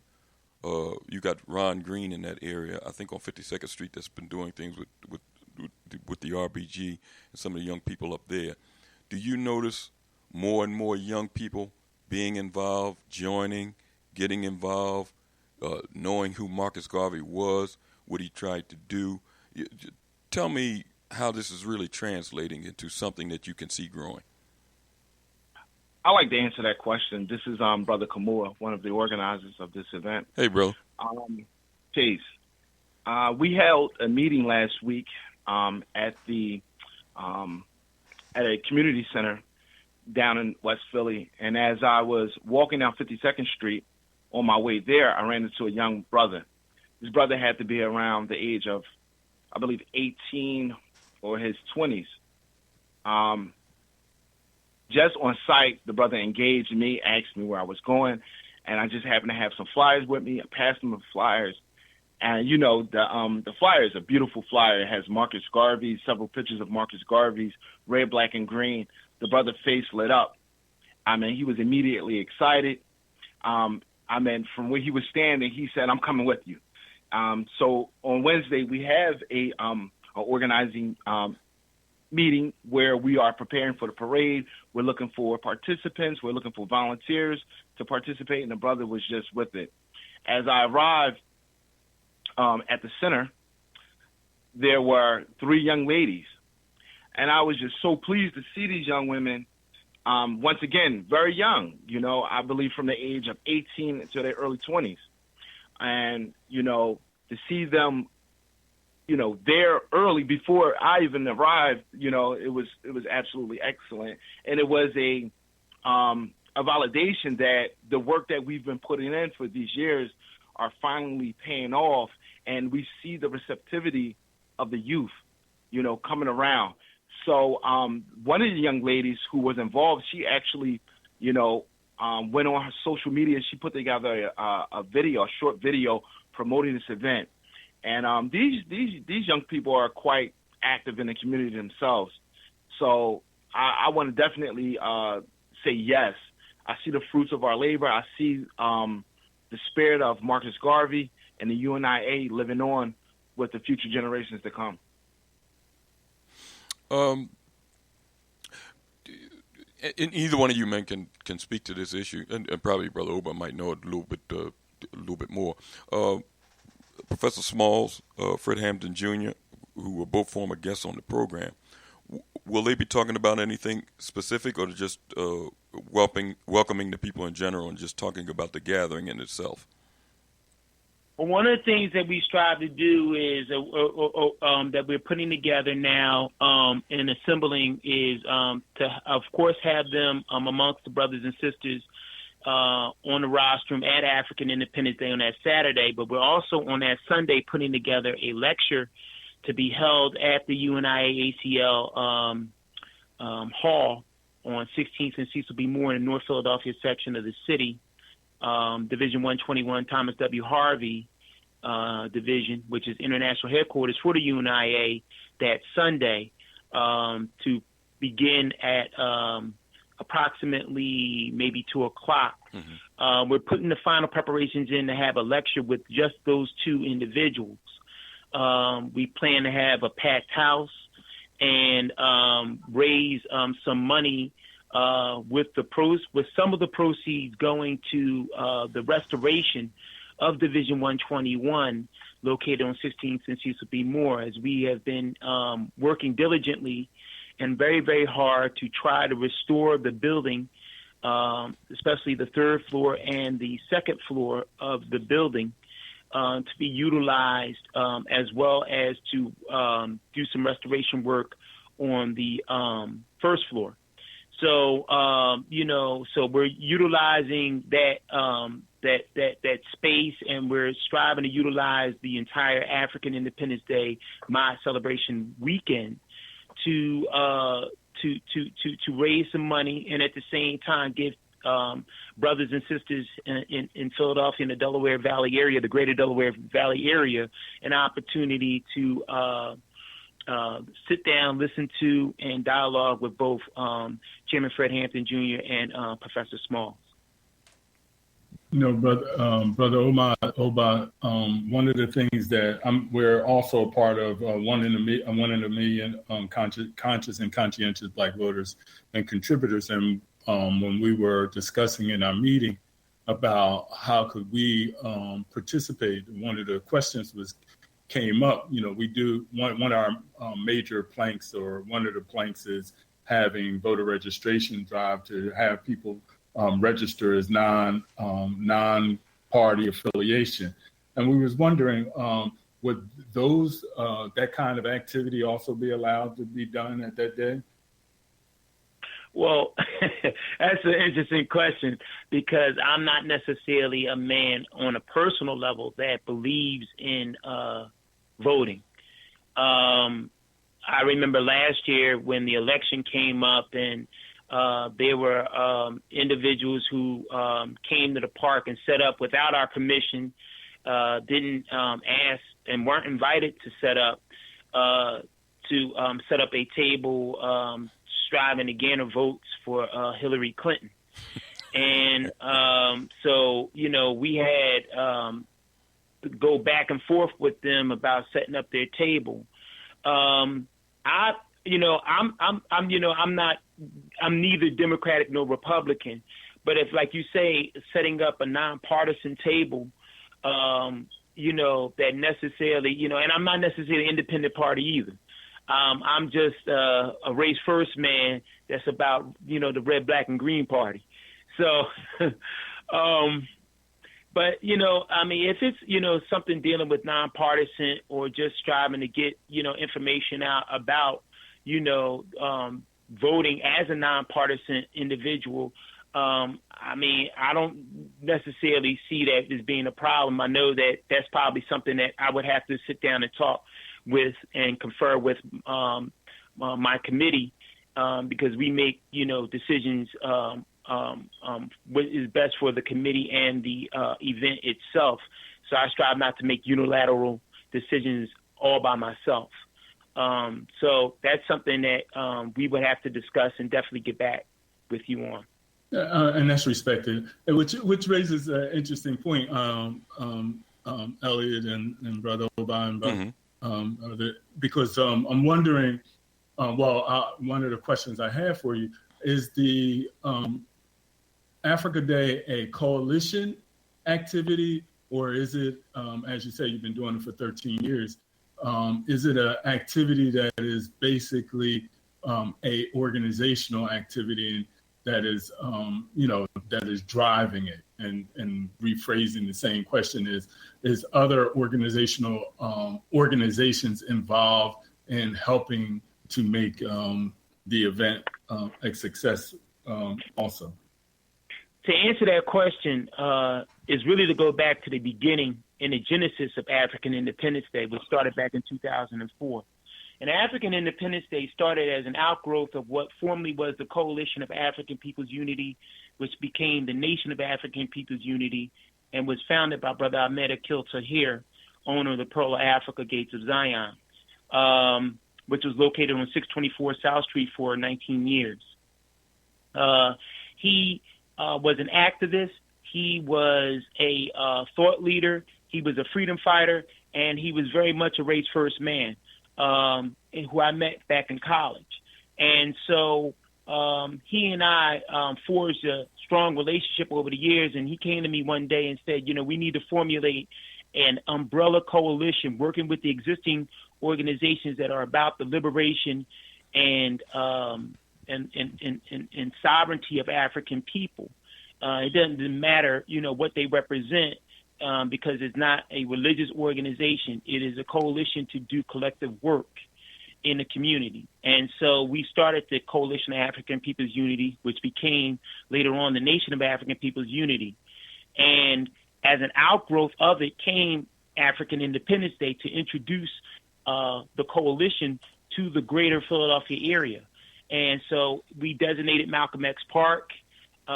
We had our first African Independence Day celebration back in August of 2004.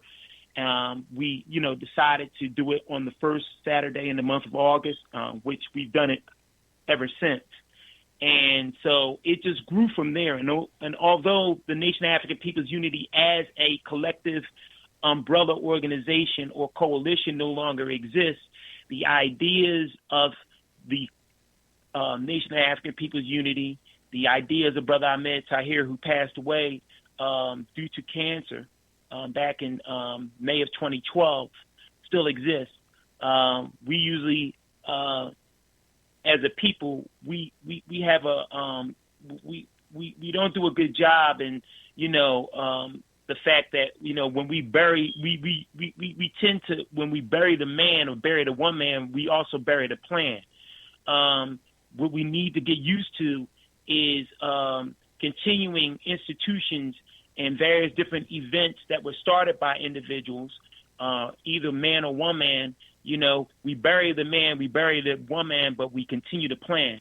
And that was the idea when Brother Ahmed had made transition, was to continue this this idea that he espoused and that he lived for, and that he very much in transition still represents. And so, I took it upon myself, along with, a small committee, to continue that work. And in working, we found, partnership with the UNIA. We found partnership with various different organizations who help in their own way to help bring about this celebration. And we hope to have more. We hope to go out and solicit funding from Black-owned, Black-operated businesses. We don't want European-owned corporate sponsorship involved in any way in African Independence Day. We believe in our autonomy and our sovereignty. We believe that if we choose to have anybody speak or perform, that we're not censored, that we're not told what or how to go about doing things, because when you take corporate monies from outside sources, especially European-owned and European-ran, then the festival or the event or parade or anything that you do suddenly no longer is in your hands, but is actually in their hands, and they dictate to you how to go about doing things. So we are about African people. We're race first men. It's for us. It's by us as African people, as Black people. So to answer your question.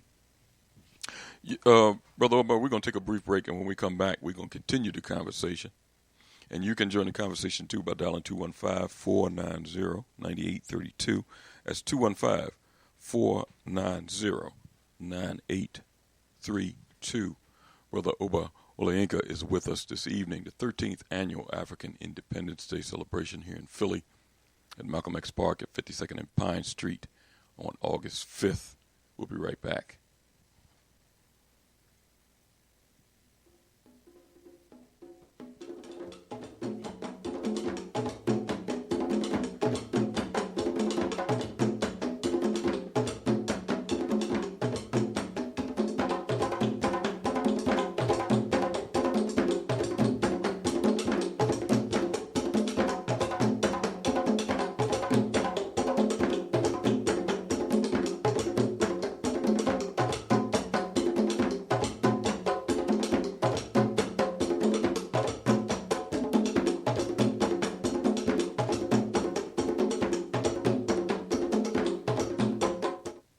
Tuned in to the Black Talk Radio Network. For podcasts and live program scheduling, visit us on the web at blacktalkradionetwork.com.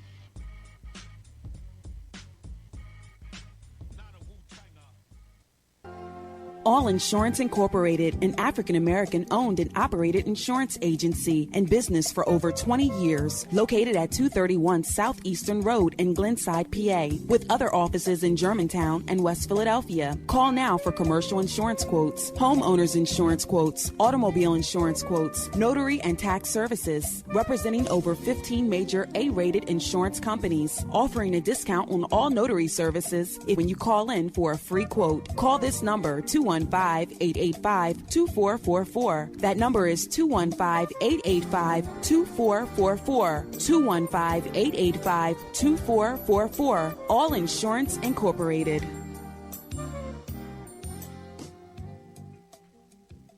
Before your roof becomes unruly, call Dooley. Dooley Brothers, specializing in shingle, rubber roofs, gutters, downspouts, and vinyl sidings. Call for your free estimate today. 215-224-3882. That's 215-224-3882. Dooley Brothers Roofing, the roofing experts you can trust. That number again, 215-224-3882. 215-224-3882. Before your roof becomes unruly, call Dooley. RG Electrical Inspections provides electrical inspections for realtors, licensed electricians, and homeowners. Licensed and insured underwriter, serving Philadelphia and surrounding area. Call today, 484-268-9837. I transformed a $24,000 a year odd job handyman service into a 7-figure high-end custom home builder and commercial contractor licensed and operating in 3 states. This is just one of the tangible transformations I've created for entrepreneurs in various industries around the country.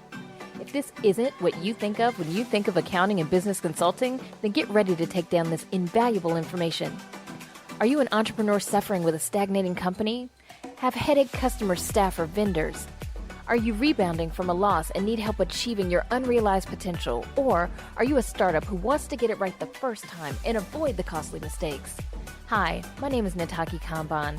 If you're ready to go beyond advising and coaching and get results, then call 301-244-9072.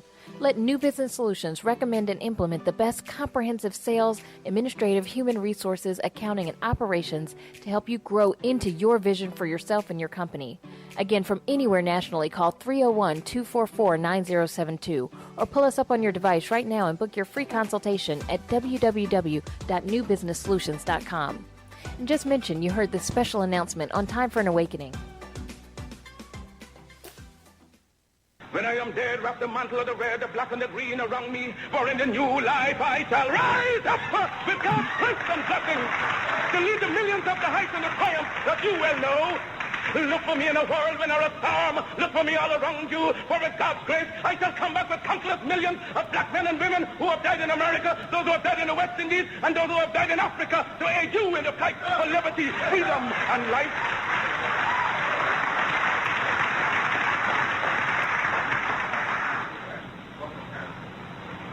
Any leadership that teaches you to depend upon another race is a leadership that will enslave you.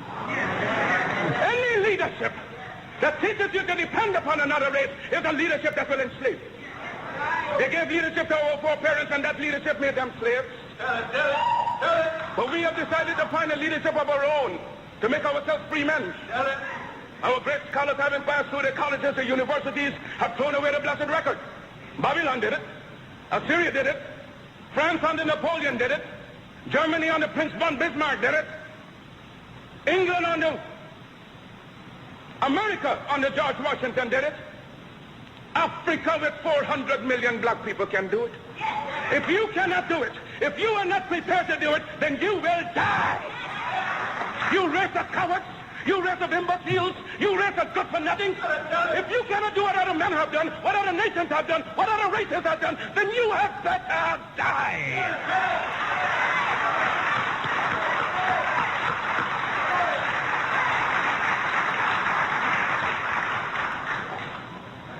Can we do it? We can do it. We shall do it.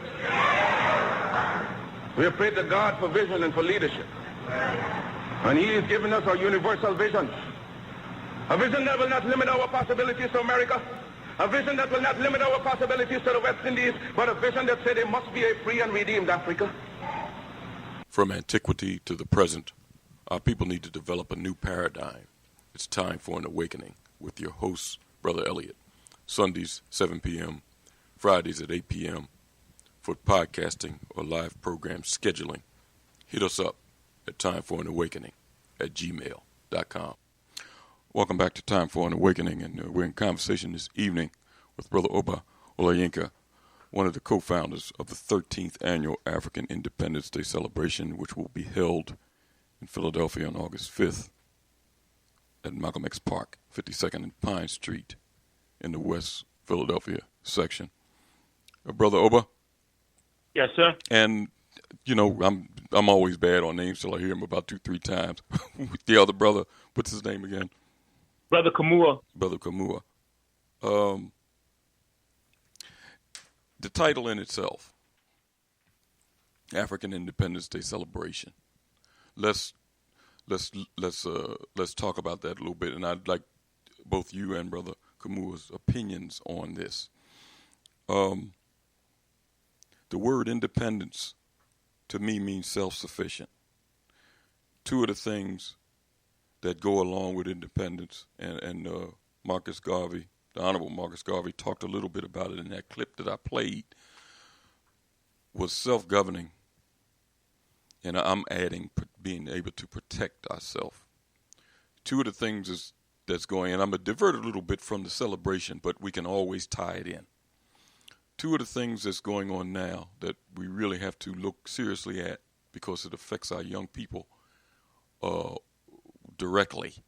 It affects all of us indirectly, but it's really aimed as a loaded gun aimed at our young people, is these wanton police murders in urban areas, suburban areas, rural areas across this country.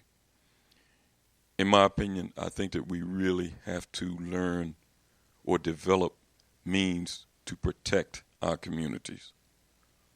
And I'm not necessarily talking about aggressively going after police, but I'm talking about monitoring the police, policing the police and policing our communities, which means a total mindset change for a minority of people in our communities that want to conduct themselves like fools.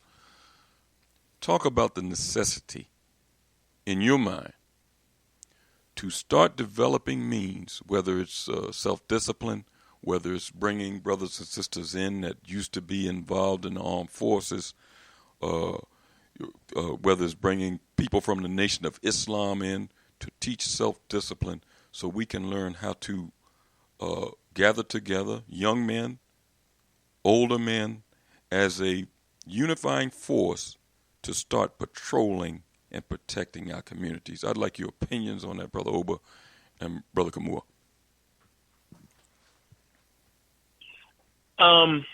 It's interesting that you raised that question, Brother Elliott.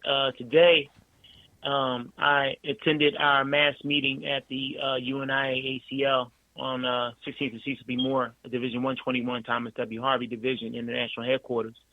And the question that was being raised during the lesson today was talking about African warriorhood or establishing a warrior class within our community, and how to go about doing that, because this was some of the things that Mr. Garvey was talking about, and we were talking about one of the chapters in the book Race First by Tony Martin. So we were talking about that, and one of the things I said was that I go back to an African proverb that women and children make up the garden, and that the men are the fence around that garden.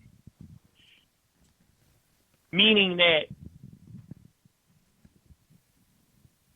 the garden is representative of the village, and you have women and you have children, and that the fence is representative of the protection of that garden, representing the men as well as sisters, because, not only do we have brothers who are warriors, but we have sisters who are warriors.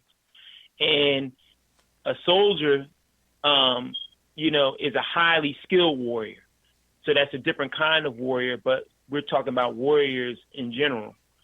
So where it starts at, I believe, Brother Elliott, is that it starts at home. And it starts really in the establishment of rites of passage with young people. I think that as in dealing with young people first and foremost, we have to have a clear definition and understanding of what rites of passage is. Because one of the problems that we have is that we don't have a whole lot of clear definitions on things, and that leads to confusion, and confusion leads us astray or leads us to go awry on the mission and course that we really need to be on. So we have to become clear in definition of what rites of passage really is. And what I mean by rites of passage is not only the scholarship and the education that young people are getting about who and what they are, where they come from, their origin in this world, understanding their relationship to God and their ancestors, but also understanding some life skills, some survival skills. We are a people who are not in war. We are a people who are not at war. We are people that are being warred upon. So, and this is according to Mama Marimba Ani, writer of the book of Yurugu, which I very much believe, because we have not done a good job in coming up with an effective strategy to defend ourselves and defend ourselves from white supremacy and global European imperialism. So we're being warred upon until we come up with an effective strategy to deal with European global imperialism. So my thing is that we have to deal with the youth and understand what rites of passage is. So we have to go out and teach our children how to hunt, how to gather, how to be able to build a fire, how to be able to build shelter out in the wilderness, how to be able to deal with some survival skills. And I'm talking about putting them out there where on their own they have to find ways in which to be able to survive. We are in a war-like stance, and so we have to take it as such. And we have to have a unified definition around the board, not only here in Philadelphia, but all around the country and even all around the world, and Africans throughout the diaspora, of what rites of passage is, and begin to implement it with our children, not just in the classroom, but we have to give them literal survival skills in how to be able to take care of themselves, and defend their family and their community. But also with the adults, I think that we as adults have to become more independent in mind and in action. What I mean is that we got to find ways to come up off of the 9-to-5 plantation. We got to start developing institutions, whereas though businesses and things of that nature, where we can be totally self-sufficient. The more self-sufficient you are, the more time that you have to dedicate towards the work of liberation and nation building. When you work an 8-hour day, a job from 9 to 5, the best hours of your day are spent working in the best interest of this system. When you come home from work, you're tired. Especially for those of us who have children, you gotta, help them with, you gotta cook dinner, help them with homework, wash your children up, get them in bed, and then you got to turn around and take care of the things that you need to take care of. And there's not enough hours in the day to really do the work of liberation, the work of nation building, by the time 9:30, 10 o'clock, 11 o'clock, 12 o'clock comes along. So the best hours of your day, the best hours of your week are spent working in behalf of striving to build up this system instead of building a system of your own. And so we got to learn how to free ourselves up to do the work of liberation on a full-time basis. Can't be a part-time person in this thing. You have to be a full-time person. And that's the challenge that we have. And that's what, I myself and even my brothers are striving to do, become more independent so that we can do the real work that counts instead of the work that, helping to build up someone else's system. So those are two of the things that I was raising today. And those are just some of the things, as well as others, but we don't have that much time to really get into it. But I'm just going to, say that for now. I like that. Go ahead, Brother Kamal. Yeah, I like to add on to some of the things that Oba said, but I would like to say some things in regards to personal discipline. I think that one who takes the stance on defense in regards to his family and his community must demonstrate a degree of discipline, self-discipline, and their daily routine, regimen, their conditioning, of their physical fitness. Mm-hmm. I think that there are a number of things, within our communities and services that people offer in regards to conditioning yourself, and being able to link up with other individuals who have this sort of mindset that we need to be in a preparedness place in an event that we need to defend ourselves. So I think that working with youth most of my adult life, I think that it is primarily important to instill in youth a sense of character, a sense of purpose, have them identify a sense of purpose. Once they identify a sense of purpose, they begin to value things at a different standpoint. I think that once we can, instill these things and put these things in place, and if we do it in a collective way, continue to work with other individuals who have this similar mindset, we then are in a place to properly maintain our families and our community. Okay, let's Richard, I know you want to jump in, but let me take a call. 602 area code 602. Yes, brothers. Good evening, Brother Richard, and Brother Elliott, and Brother Oba, and Brother Kamua. I like the talk this evening. This is Brother Marcus from Memphis. How are you, sir? I'm doing all right, man. This talk is good talk. You see what I'm saying? This talk, we should talk this every week because this talk is solution. You know what I'm saying? And you know, Marcus Garvey was the man with the plan. You see, everybody came, every other ethnic group came after Garvey and organized themselves from Garvey's program, you know. You know, the Chinese, they came and they ran with Garvey's program. You know, the Indians came, they ran with Garvey's program. Just us black people didn't run with the program. But now I see us bringing Mr. Garvey's program to the forefront because that is the solution. There is no solution for us here in America. We should just use this place as a place to gather technology and capital and go build our continent. Develop trade with our people in Colombia, in Brazil, in Jamaica, in Africa. We tied all in together. That was the purpose of Garvey getting those ships. And you notice as soon as he made the move to get the ships, that's when the system moved on him immediately. They said, no, you can't let him get no ships because once we begin trade with each other, then we're going to pull ourselves up economically, and they don't want that, you see? But to hell with what they want is what we want now. We can't, because they would like for us to lay down and die. You know what I'm saying?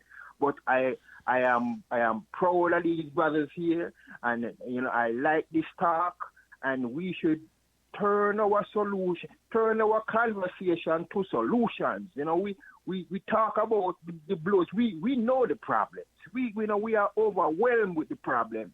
But now we should just focus on the solution because, you see, as the brother was saying earlier, the one about child support, this entire system is a prison, you know. You don't have to go to jail. It's the whole U.S. society is a prison. USA, my large, a prison. You go to the doctor, the medical system, you don't even know if you got cancer. You know, you go to the doctor, oh, yeah, you got cancer. I got to give you this radiation. I got to give you this chemotherapy. That kills you more than whatever you have faster. The food we eat, we don't know. We don't manufacture that food. We don't know what we eat now for that shelf. The clothes we wear, we know smallpox. They use smallpox and killed out a whole bunch of red men, right? The educational system, you know that, well, that's definitely miseducation.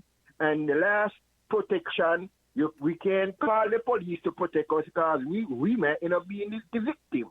So we got to either break out of the prison or burn down the prison. You take care. Thank you for your contribution, Brother Marcus. All right. Richard, go ahead. Yeah, I was, Brother Oba, what for the African Independence Day? What is the outcome you would like to see at the end of the event for this year? Well, not just for this year, but for every year. Our mission statement says that our mission addresses the significance of sovereignty, autonomy, and economic empowerment throughout the diaspora of African people. By utilizing this platform, we will be able to engage intergenerational leadership by way of an annual international summit to be held here each August in Philadelphia, Pennsylvania.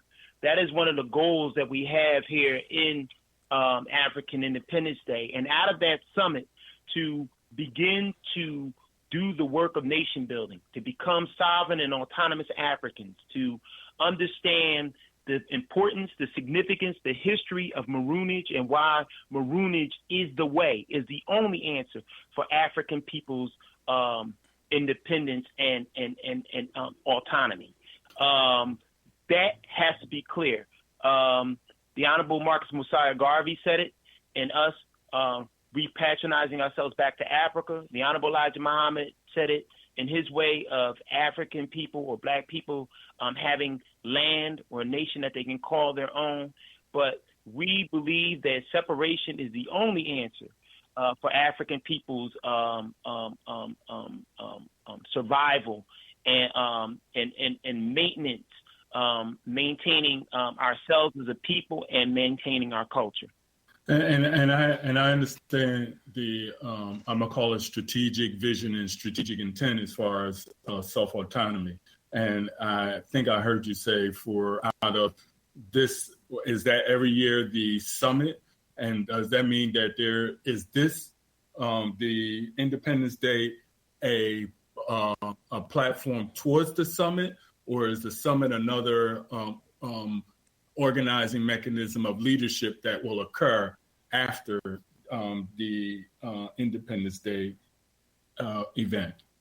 African Independence Day is a segue to the summit. Summit ultimately will be solution-oriented and solution-based to begin to implement the ideas of nationhood, of statehood. We must move towards that answer before the end of the 21st century. I'm just going to say real quick, if not, we're looking at our own extinction. We're looking at being wiped out as a people by the end of the 21st century. And I can understand that and see it. I'm just trying to get clarity of whether that leaders, those individual leaders, because it goes to my first question, but those individual leaders or that summit is something that is being formulated, or it something to be. It's right now in the planning stage of that type of leadership that will come together to consolidate those those plans. Is that summit already planned, or is it to be planned? We're planning it as we speak.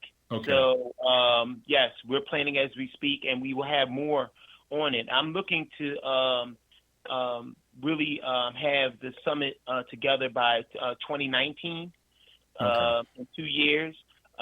We've been discussing it, going back and forth. I know some of the brothers are ready to do it next year. And if we even do it next year, it'll be on a smaller level. But by 2019, we should be ready and we should be prepared to have an African Independence International Summit here in Philadelphia by August of 2019. And Elliott, it's just interesting. I'm a docent at the African American Museum in Philadelphia. So one of the exhibits that we're it's called Philaesthetics, is celebrating the Black Arts movement of the 1960s. And in Philadelphia, one of the Black Power Conference was held in Philadelphia, which was one of those summits. And I'm bringing it up because I think it's important to make those historical connections.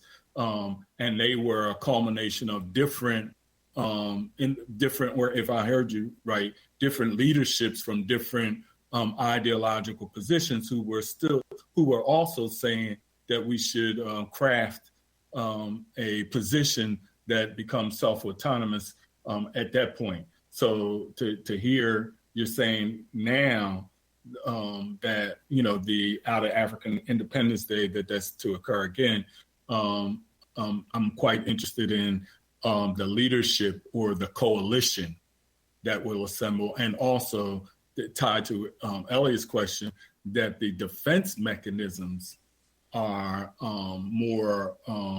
has more historical understanding to protect itself, so it could stay in formation and compared to disintegration because of outside forces. Yeah, I would just say that you're absolutely right. And to do this on an international level, understanding that we need to come together with our African brothers and sisters who are continental-born African brothers and sisters from the continent, as well as our Caribbean brothers. We have to understand, we have to make Pan-Africanism real. You know what I mean? Not just an idea in theory, but an idea in practice of being able to align ourselves with our African brothers and sisters, not just at home or in the Caribbean, but throughout the diaspora, and make it an international struggle for liberation. I mean, this is what so many of our great leaders, from Honorable Marcus Messiah Garvey to Brother Minister Malcolm X visualized and thought about and wanted to bring into existence. And we have to continue that work until that idea is fulfilled. You know what I mean? And it comes into actual practice. But it has to be done. And it's our only solution to having what it is that we need for our survival and our continued existence as African people in this world. I would like, Elliott, and I'll start with this, but Brother Oba, I agree with you wholeheartedly. From the conception and the conceptualization and the theoretical perspective, from the operational perspective, what I would see is our challenge when I look at us locally. And I use that adage of think globally, act locally, because I would see, especially as UNIA members, especially as Garveyites, to be able to bring those assemblage of, because say in West Philadelphia, where the African Independence Day is held, you have a large contingent of Africans living in that geographical space. You have a large contingent of Caribbean individuals living in that geographical space of West Philly, around specifically around Malcolm X Park, to be able to create that kind of tie, as you said.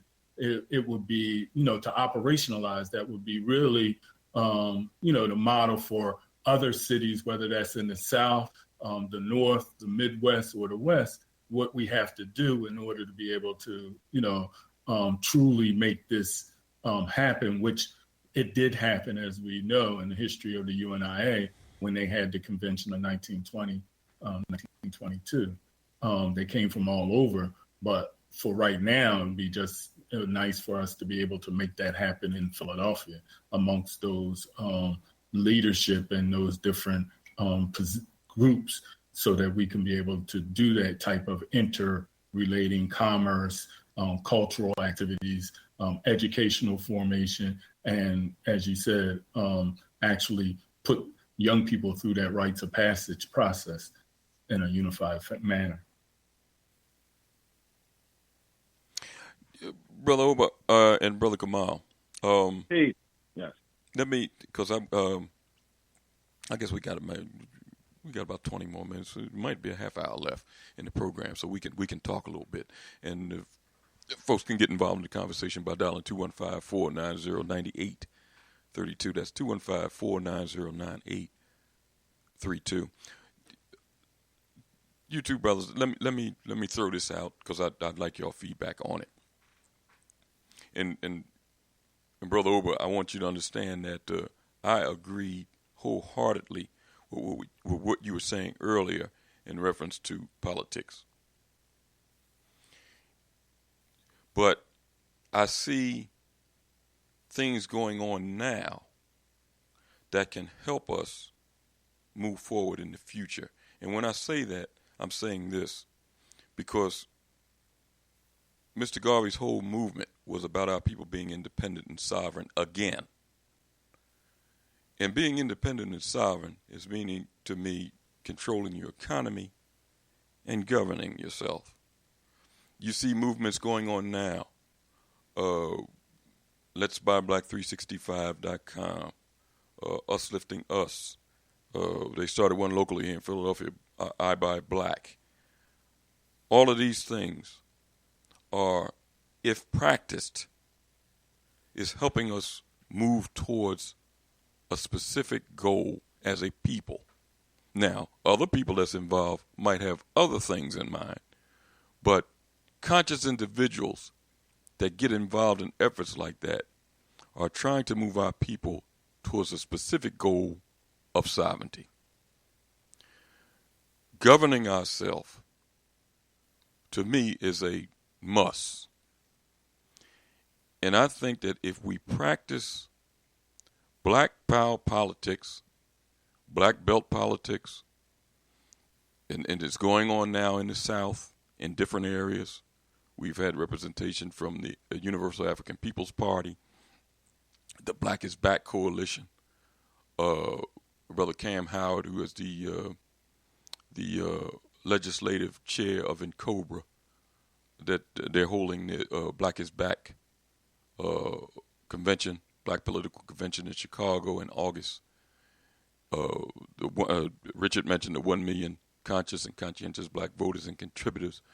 It's a lot of conscious individuals that are running conscious black folks as candidates for certain offices. And when I say certain offices, I'm not talking about national office where you get guys like a Cory Booker, a Barack Obama, and these other people. I'm not dealing with that. You get what you get when you see those folks. But I'm talking about local governments, neighborhood council people that control a certain amount of dollars in these communities, but none of the dollars get to the people that need it. You look at a lot of our communities, and I'll deal specifically with Philadelphia. Black politicians all over the place, and all you see is neighborhoods being gentrified. And the people hollering about there's no services, no. But it seems kind of odd that when a neighborhood gets gentrified, here comes the services. And all those old nasty old corner places like Asian restaurants, Dominican places all over, Latino places all over. When white folks take those areas, all those businesses hit the road too. They're not in those communities. Here come white businesses. Those communities seem to follow black people because we've been patronizing them. Well, those are politicians that control a certain amount of those dollars locally. If we ran conscious individuals and conscious candidates to run against those individuals as an independent, no party affiliation, that will immediately cause an uproar in this city. You know, Martin Luther King made that statement, practical solutions that we can all do. That is a practical solution. I'll give an example. You're doing a lot of work in West Philadelphia, Brother Oba. And Richard just mentioned about the community around that area of Malcolm X Park. It's a lot of our people that know what you're doing, know what's in your heart, know the passion you have for the community. Just say, for an example, one day, you or somebody that you know and trust that have the same values and mindset as you do, say, listen, run this man as a councilman in this area so we can control some of these dollars that we already paying taxes for. We pay taxes in these communities, just like white folks that take all the services. And just say, for example, you or Brother Kamal say, I'm running for this seat, and I'm going to get support from these people, and I'm not running as no Democrat or Republican. I'm running as a no-party affiliation. I mean, totally you know where I'm going. You know where I'm going. But yeah, I totally. And I want to add that. Give me your opinion. I want both of your opinion on it. We have been involved with the city to a certain degree, making them aware. We have been invited to a monthly meeting along with Jamie Blackwell Committee for Caribbean and African communities. We've actually this week we went and last week we went, and it was a really great experience because we had the opportunity to meet with around 30 African young leaders, in which out of those 30 we had several of those brothers come fellowship with us. They came to our home. I actually spent time with one of the brothers today. But yes, we have to absolutely utilize our local government to its maximal benefit. I think that that is our direct. The local government has a direct impact on our community affairs and even organizing this event alone. We recently joined with a sister. I told you we had a meeting at in West Philly with a sister who's a real estate. She has a real estate company and a community center. She was on the program. She was on your program? Yeah, we interviewed her, Elliott, at the Black Lives Conference. Oh, excellent. Okay. So these are the connections and the alliances that we are working on. But I totally know where you're going with this, and I would be remiss to say no. I meant it takes a level of organization and coordination to put something like this on, and to have a foresight on seeing where we're trying to go with this. So yeah, things are definitely in motion and in the plans. And I think I like to add, Elliott and brother Kamo, that it doesn't. I think from where you started though, I think it's important, and I want to just add that from this perspective of, because those candidates or that I'm calling inside outside. I call the outside being engaged in electoral politics. I'm calling the inside being, say, if we use, say, the UNIA as the governing body that selects, because it has divisions, not just in different geographical areas, but around the world. But but because our people are in these political framework, that the internal decisions of how we're going to approach the external institutions or political machinery can still, I think, ideologically or idealistically still stay within the framework of sovereignty, because you can be an independent entity who is working in another environment, if that makes sense, in the sense that you making governmental decisions, bringing policies from your governmental perspective, but you're placing it in the electoral process of, in this case, it would be the county or the state of Pennsylvania, just for example. And that can happen in any place, but therefore it's still governed from within, not necessarily you're going in and then they're shaping you and telling us what we should be doing, if even doing is doing nothing. Just letting our people just languish when they're providing the resources. That's what I would say it like this. I agree with what you're saying, brother, and I definitely agree with what Brother Camus is saying. Brother Minister Malcolm taught us many, many years ago in his speech, Ballad of the Bullet.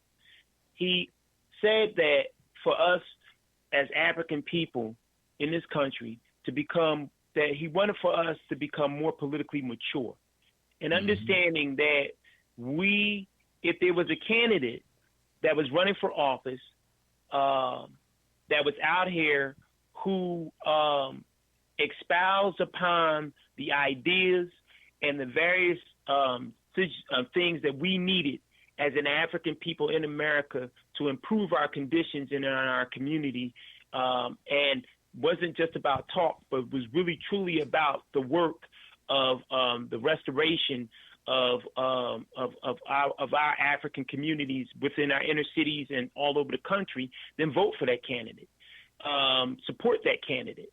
But if there's a candidate that is not talking that is not on the docket or not the platform in which that candidate is coming from, then easily we don't support that candidate with our vote. So we use our vote, as Baba Khaled Abdul Muhammad used to say, as a cock hammer, as a weapon. Right. We have such individuals, or in the case of Baba Chokwe Lumumba. Yes. I would love to have 100 Baba Chokwe Lumumbas. So I would support Baba Chokwe candidates like Baba Chokwe Lumumba and the work that he had done. Unfortunately, we lost him, and there are others. And his son won that seat down there in Jackson. He was on the program, and he's definitely practicing. I know. Practicing. And I actually listened to that program that he was on when you had him on, Brother Elliott. Okay. So I understand that, and I understand exactly where you're coming from. Okay. But I also want to answer this part of your question as well. With all of these various different movements, and it's great to see that there are a number of different movements, including here in Philadelphia with the I Buy Black. Here in Philadelphia, there is Let's Buy Black 365. There's a number of different movements going on locally and nationally throughout this country that is striving to and speaking to the conditions of African peoples and striving to improve them economically. They're wonderful. They're great. But one of the things that I even raised today earlier at the UNIA earlier today, and it's one of the things that we talked about, I think that you can't. It's very difficult to start movements without having African spiritual cosmology at the core of what it is that you're doing. We've started a lot of movements that are black movements that we want and saw as something that we needed as progressive movements to help to change our condition. And a lot of them that don't have a healthy respect, and this is one of the things we talked about today, earlier, for African spiritual cosmology at its center, a lot of those movements fell apart. African spiritual cosmology is something that is very similar to mortar, to brick. You can build a house with bricks, but if it has no mortar that connects the bricks together where you can build the foundation and the solid foundation, then that house is going to fall apart. So I compare African spiritual cosmology to mortar, and you have to have mortar. It is the glue in which each brick sits upon and is able to stay firm in its place. And a lot of these movements that are starting are great and wonderful, but I just was wondering how much respect do they have for African spiritual cosmology to be at the core of that movement? We have many movements that started, such as the Black Panther Party, and we talked about the Black Panther Party for self-defense. And there were a lot of things that they did great, and then there were some things that we have to talk about, and some things that they didn't do that was well. That weren't necessarily productive.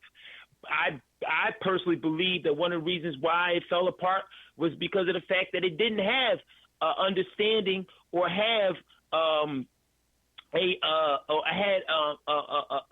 disdain based on its lack of understanding of African spiritual cosmology. Because if it had it at its core, it probably still would exist. And this is some of the things that Baba Khaled Abdul Muhammad, who established or helped to establish the new Black Panther Party, understood. He had to understand. He understood the significance of our Africanity and us going back to certain things spiritually and that needed to be at the foundation of many of these movements that we're starting, that we want to help improve the conditions of African people here in America.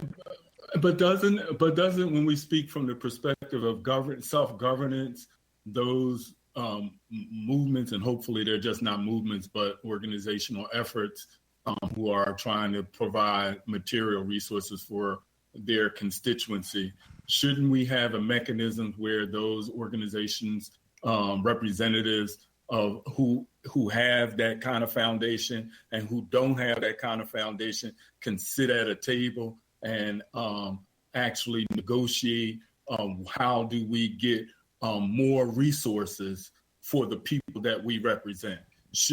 And that's the question about governance and self-governance and self-autonomy, isn't it? That we create a vehicle where our different organizations, one we would perceive is not developed and others we perceived are developed, can still sit at a table and negotiate how we're going to gain more resources for the people we represent.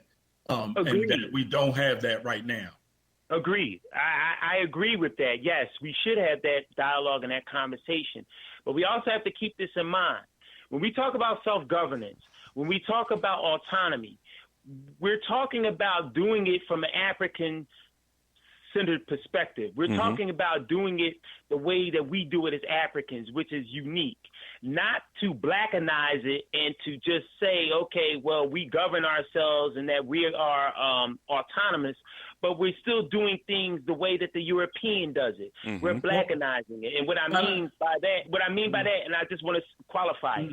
What I mean by that is that if we ever, come into self-governance and autonomy and things of that nature, it's like going down to the White House and taking some MAB paint and opening up the MAB paint that's black and dipping a paintbrush into it and painting the black house white.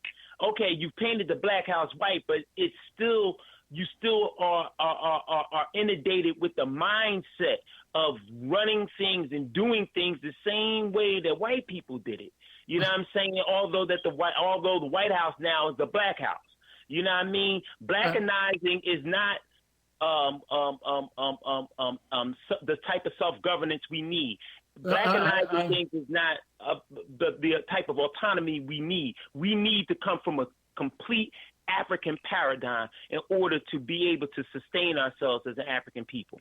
And I don't disagree with that. What I'm projecting is, and I'm asking for the feedback, but I just want to make sure we're clear, we're on the same page, because what I see in our historical sojourn, there is a community of Africans who of African descent or African historical perspective, as you say, we call them Afropeans, right? They believe in the American thing, but them and their constituency, because they're black and because Western civilization or American empire doesn't respect them because they're black, they get less resources than if they were white ethnics, white Irish, white Germans, white Jews.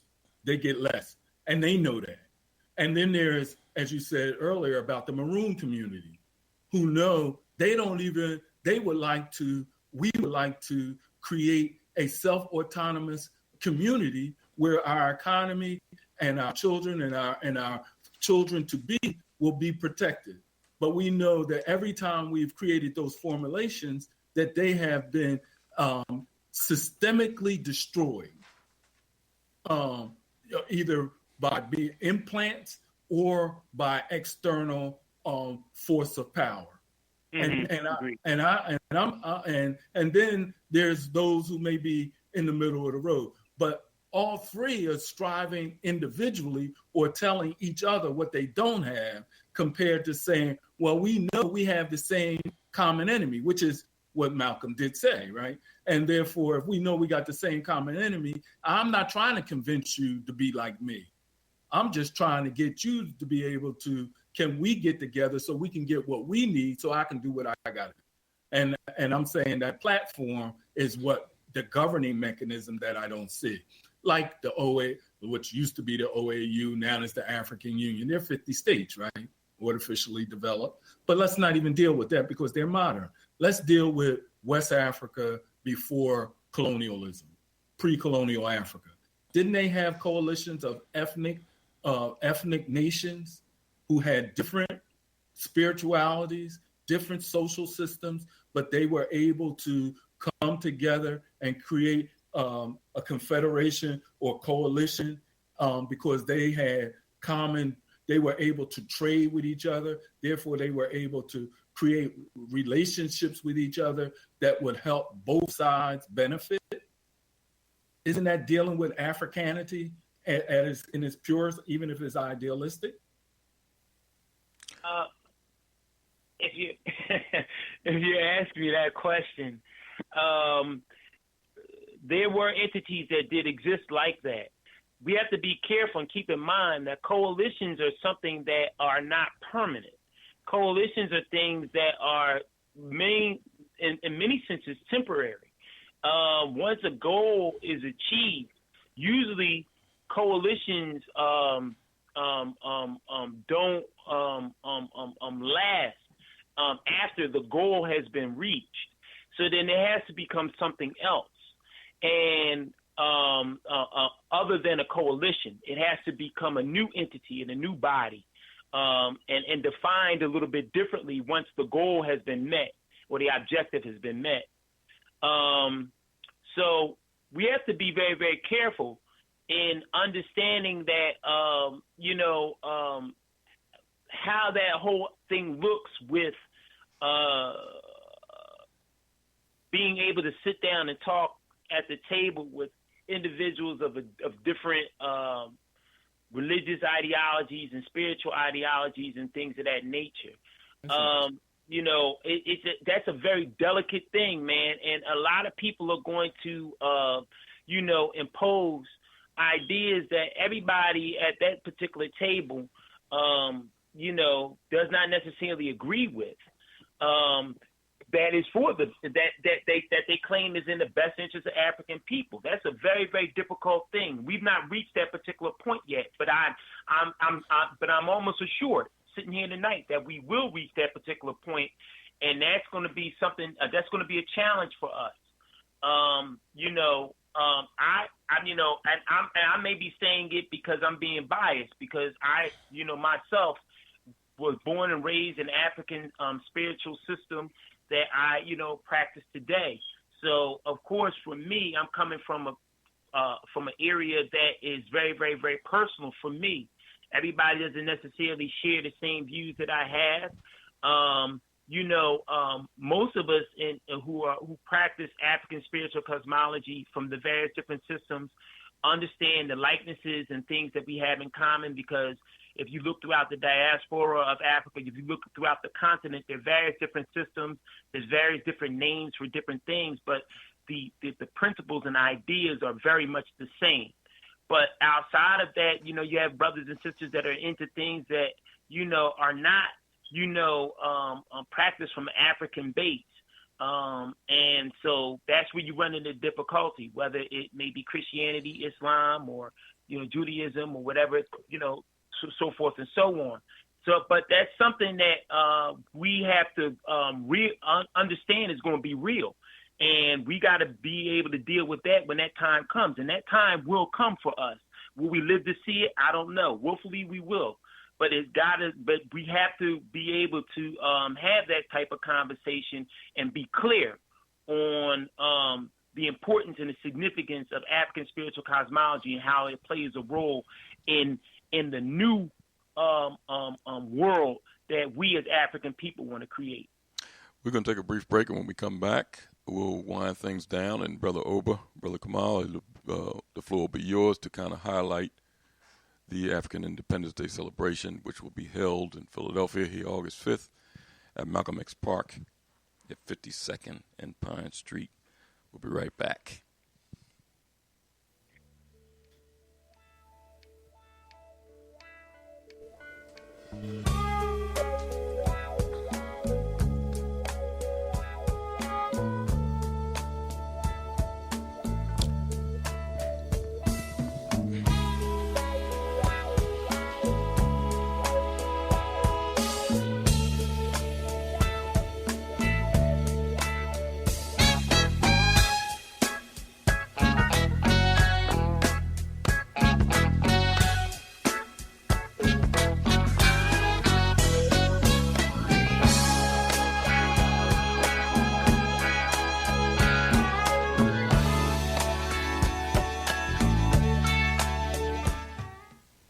You are tuned in to the Black Talk Radio Network. For podcasts and live program scheduling, visit us on the web at blacktalkradionetwork.com.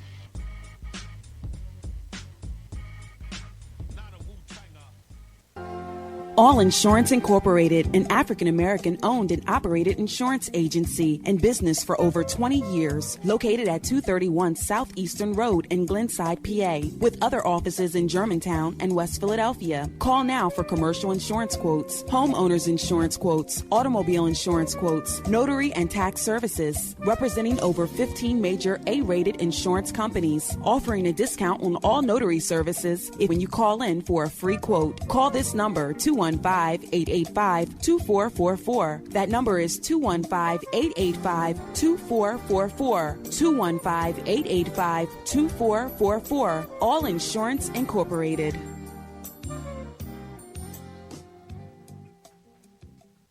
Before your roof becomes unruly, call Dooley. Dooley Brothers, specializing in shingle, rubber roofs, gutters, downspouts, and vinyl sidings. Call for your free estimate today. 215-224-3882. That's 215-224-3882. Dooley Brothers Roofing, the roofing experts you can trust. That number again, 215-224-3882. 215-224-3882. Before your roof becomes unruly, call Dooley.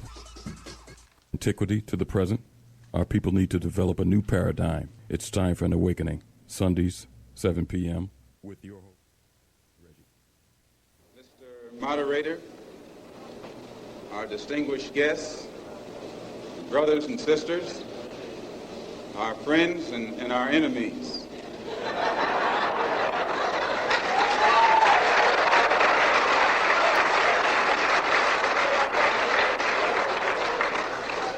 Everybody is here. As many of you know, last March, when it was announced that I was no longer in the Black Muslim movement, it was pointed out that it was my intention to work among the 22 million non-Muslim Afro-Americans and to try and form some type of organization or create a situation where the young people, our young people, the students and others, could study the problems of our people for a period of time and then come up with a new analysis and give us some new ideas and some new suggestions as to how to approach a problem that too many other people had been playing around with for too long. And that we would have some kind of meeting and determine at a later date whether to form a black nationalist party or a black nationalist army.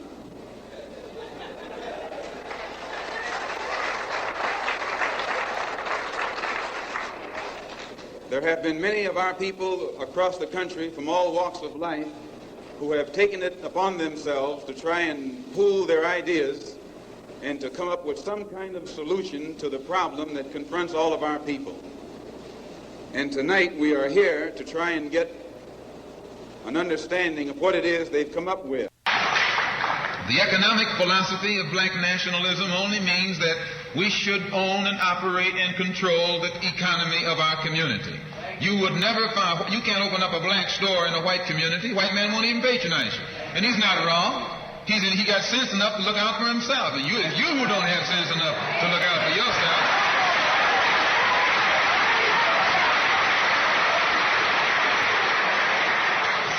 the white man is too intelligent to let someone else come and gain control of the economy of his community. But you will let anybody come in and control the economy of your community. Control the housing, control the education, control the jobs, control the businesses under the pretext that you want to integrate. No, you're out of your mind.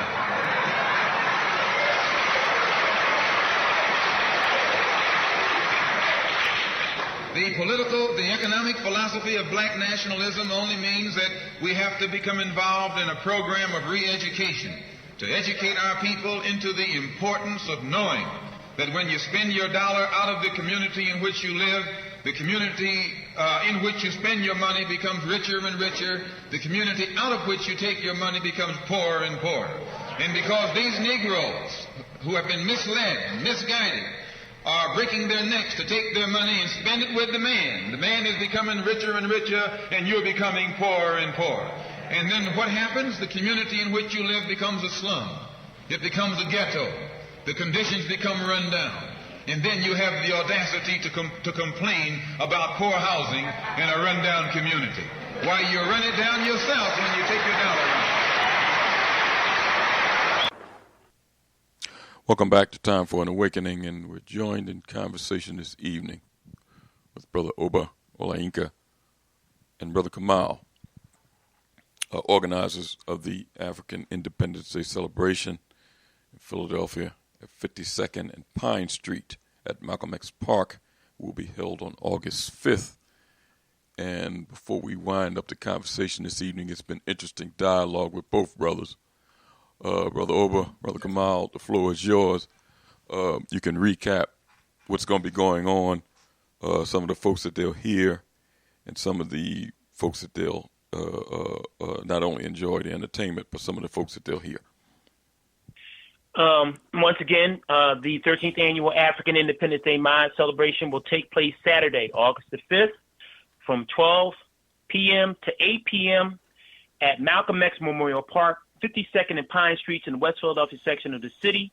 We will be, the theme this year will be Pan-Africanism or Perish. We will be featuring United Front, Oshun, Dr. James Small, Chairman Fred Hampton Jr., Denise Valentine, Universal African Dance and Drum Ensemble, Mama Pam Africa, Brother Ajay Tembe, UNIA ACL President Michael R. Duncan, Ifatunde Fayemi, Richard Raw, Tahir RBG, the Urban Shamans, Kamara Arts, Jazara, and the Moonshadow Band, a Children's Pavilion, Health Pavilion, and Education Pavilion, as well as an African Marketplace.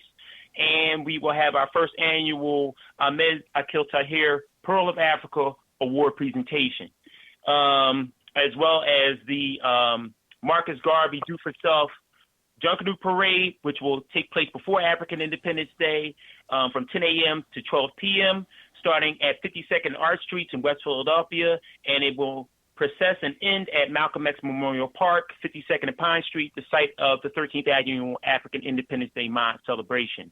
For more information, you can go to africanindependenceday@gmail.com, or you can go to africanindependenceday.org. That is our webpage.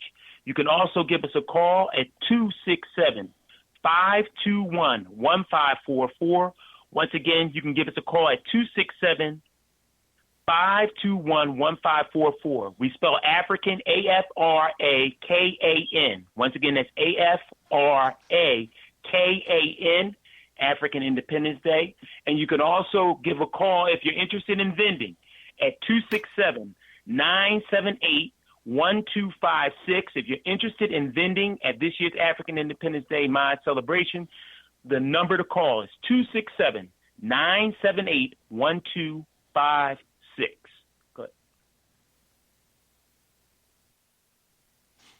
Brother Kamal, any last? I'm just excited. If individuals want to volunteer, if they want to volunteer, again, of course, you can go to our website. We have applications. We have the contact information. There's still room for participants. So please just reach out. And also, too, I just want to say that I know you will be doing a simulcast live that Saturday at African Independence Day, at the 13th Annual African Independence Day Mind Celebration. So we look forward to having you, Brother Elliott and Brother Richard, to be with us this year at African Independence Day. We are so much looking forward to you all being a part of this year's celebration. Thank you, sir. I'll probably meet with you. I don't know when you're going to be down that way, but we'll get together because I just want to go over there and see how things are set up and where you want us to be and things of that nature. Oh, sure, no problem. And we will talk this week, and we will make that happen. We'll go out to the park, and it should be no problem. Okay. The park has Wi-Fi, so I'm looking forward to that. Yes, sir. Listen, we got, hold on a second. 267 area code. 267? I guess they must have stepped away from the phone. Listen, I want to thank you, brothers, for being with us. We'll be looking forward to meeting you, seeing you out there, seeing the event. And Brother Richard, any last words before? I really appreciate the exchange, and I go along with Brother Malcolm in relationship to listening and engaging with the new ideas to see what we were going to come up with. So it's being a part of that African Independence Day is a part of that process, and I'm definitely enjoy it, and hopefully we'll learn from it. Brothers, I'll be talking to you soon. Yes, sir. Thank y'all. Thank you. All right. Peace. Peace. Brother Richard, interesting conversation we had with both guests tonight. Yes. It's the topics. Both topics are one that's going to obviously generate, as they say, a lot of buzz for now and in the future. Yeah, it was an interesting conversation. I'm looking forward to attending the event out there, seeing a number of people engaging, some of the young people especially, about their feelings about being out there and what's going on. Yes. And I think that's going to be interesting dialogue in itself. And also looking forward to Brother Rel's documentary coming out. That teaser that he has online is really, and I know you saw it. Yes. It gives you an indication of how Brother Rel is thinking about when he's putting together this documentary. Good brother, and I know that he's going to put a lot of his understanding in the documentary, and plus let the men speak for themselves that's been affected by these things. So it's going to be an interesting documentary when it comes out. I want to thank everybody for listening to the program this evening. Lively discussion.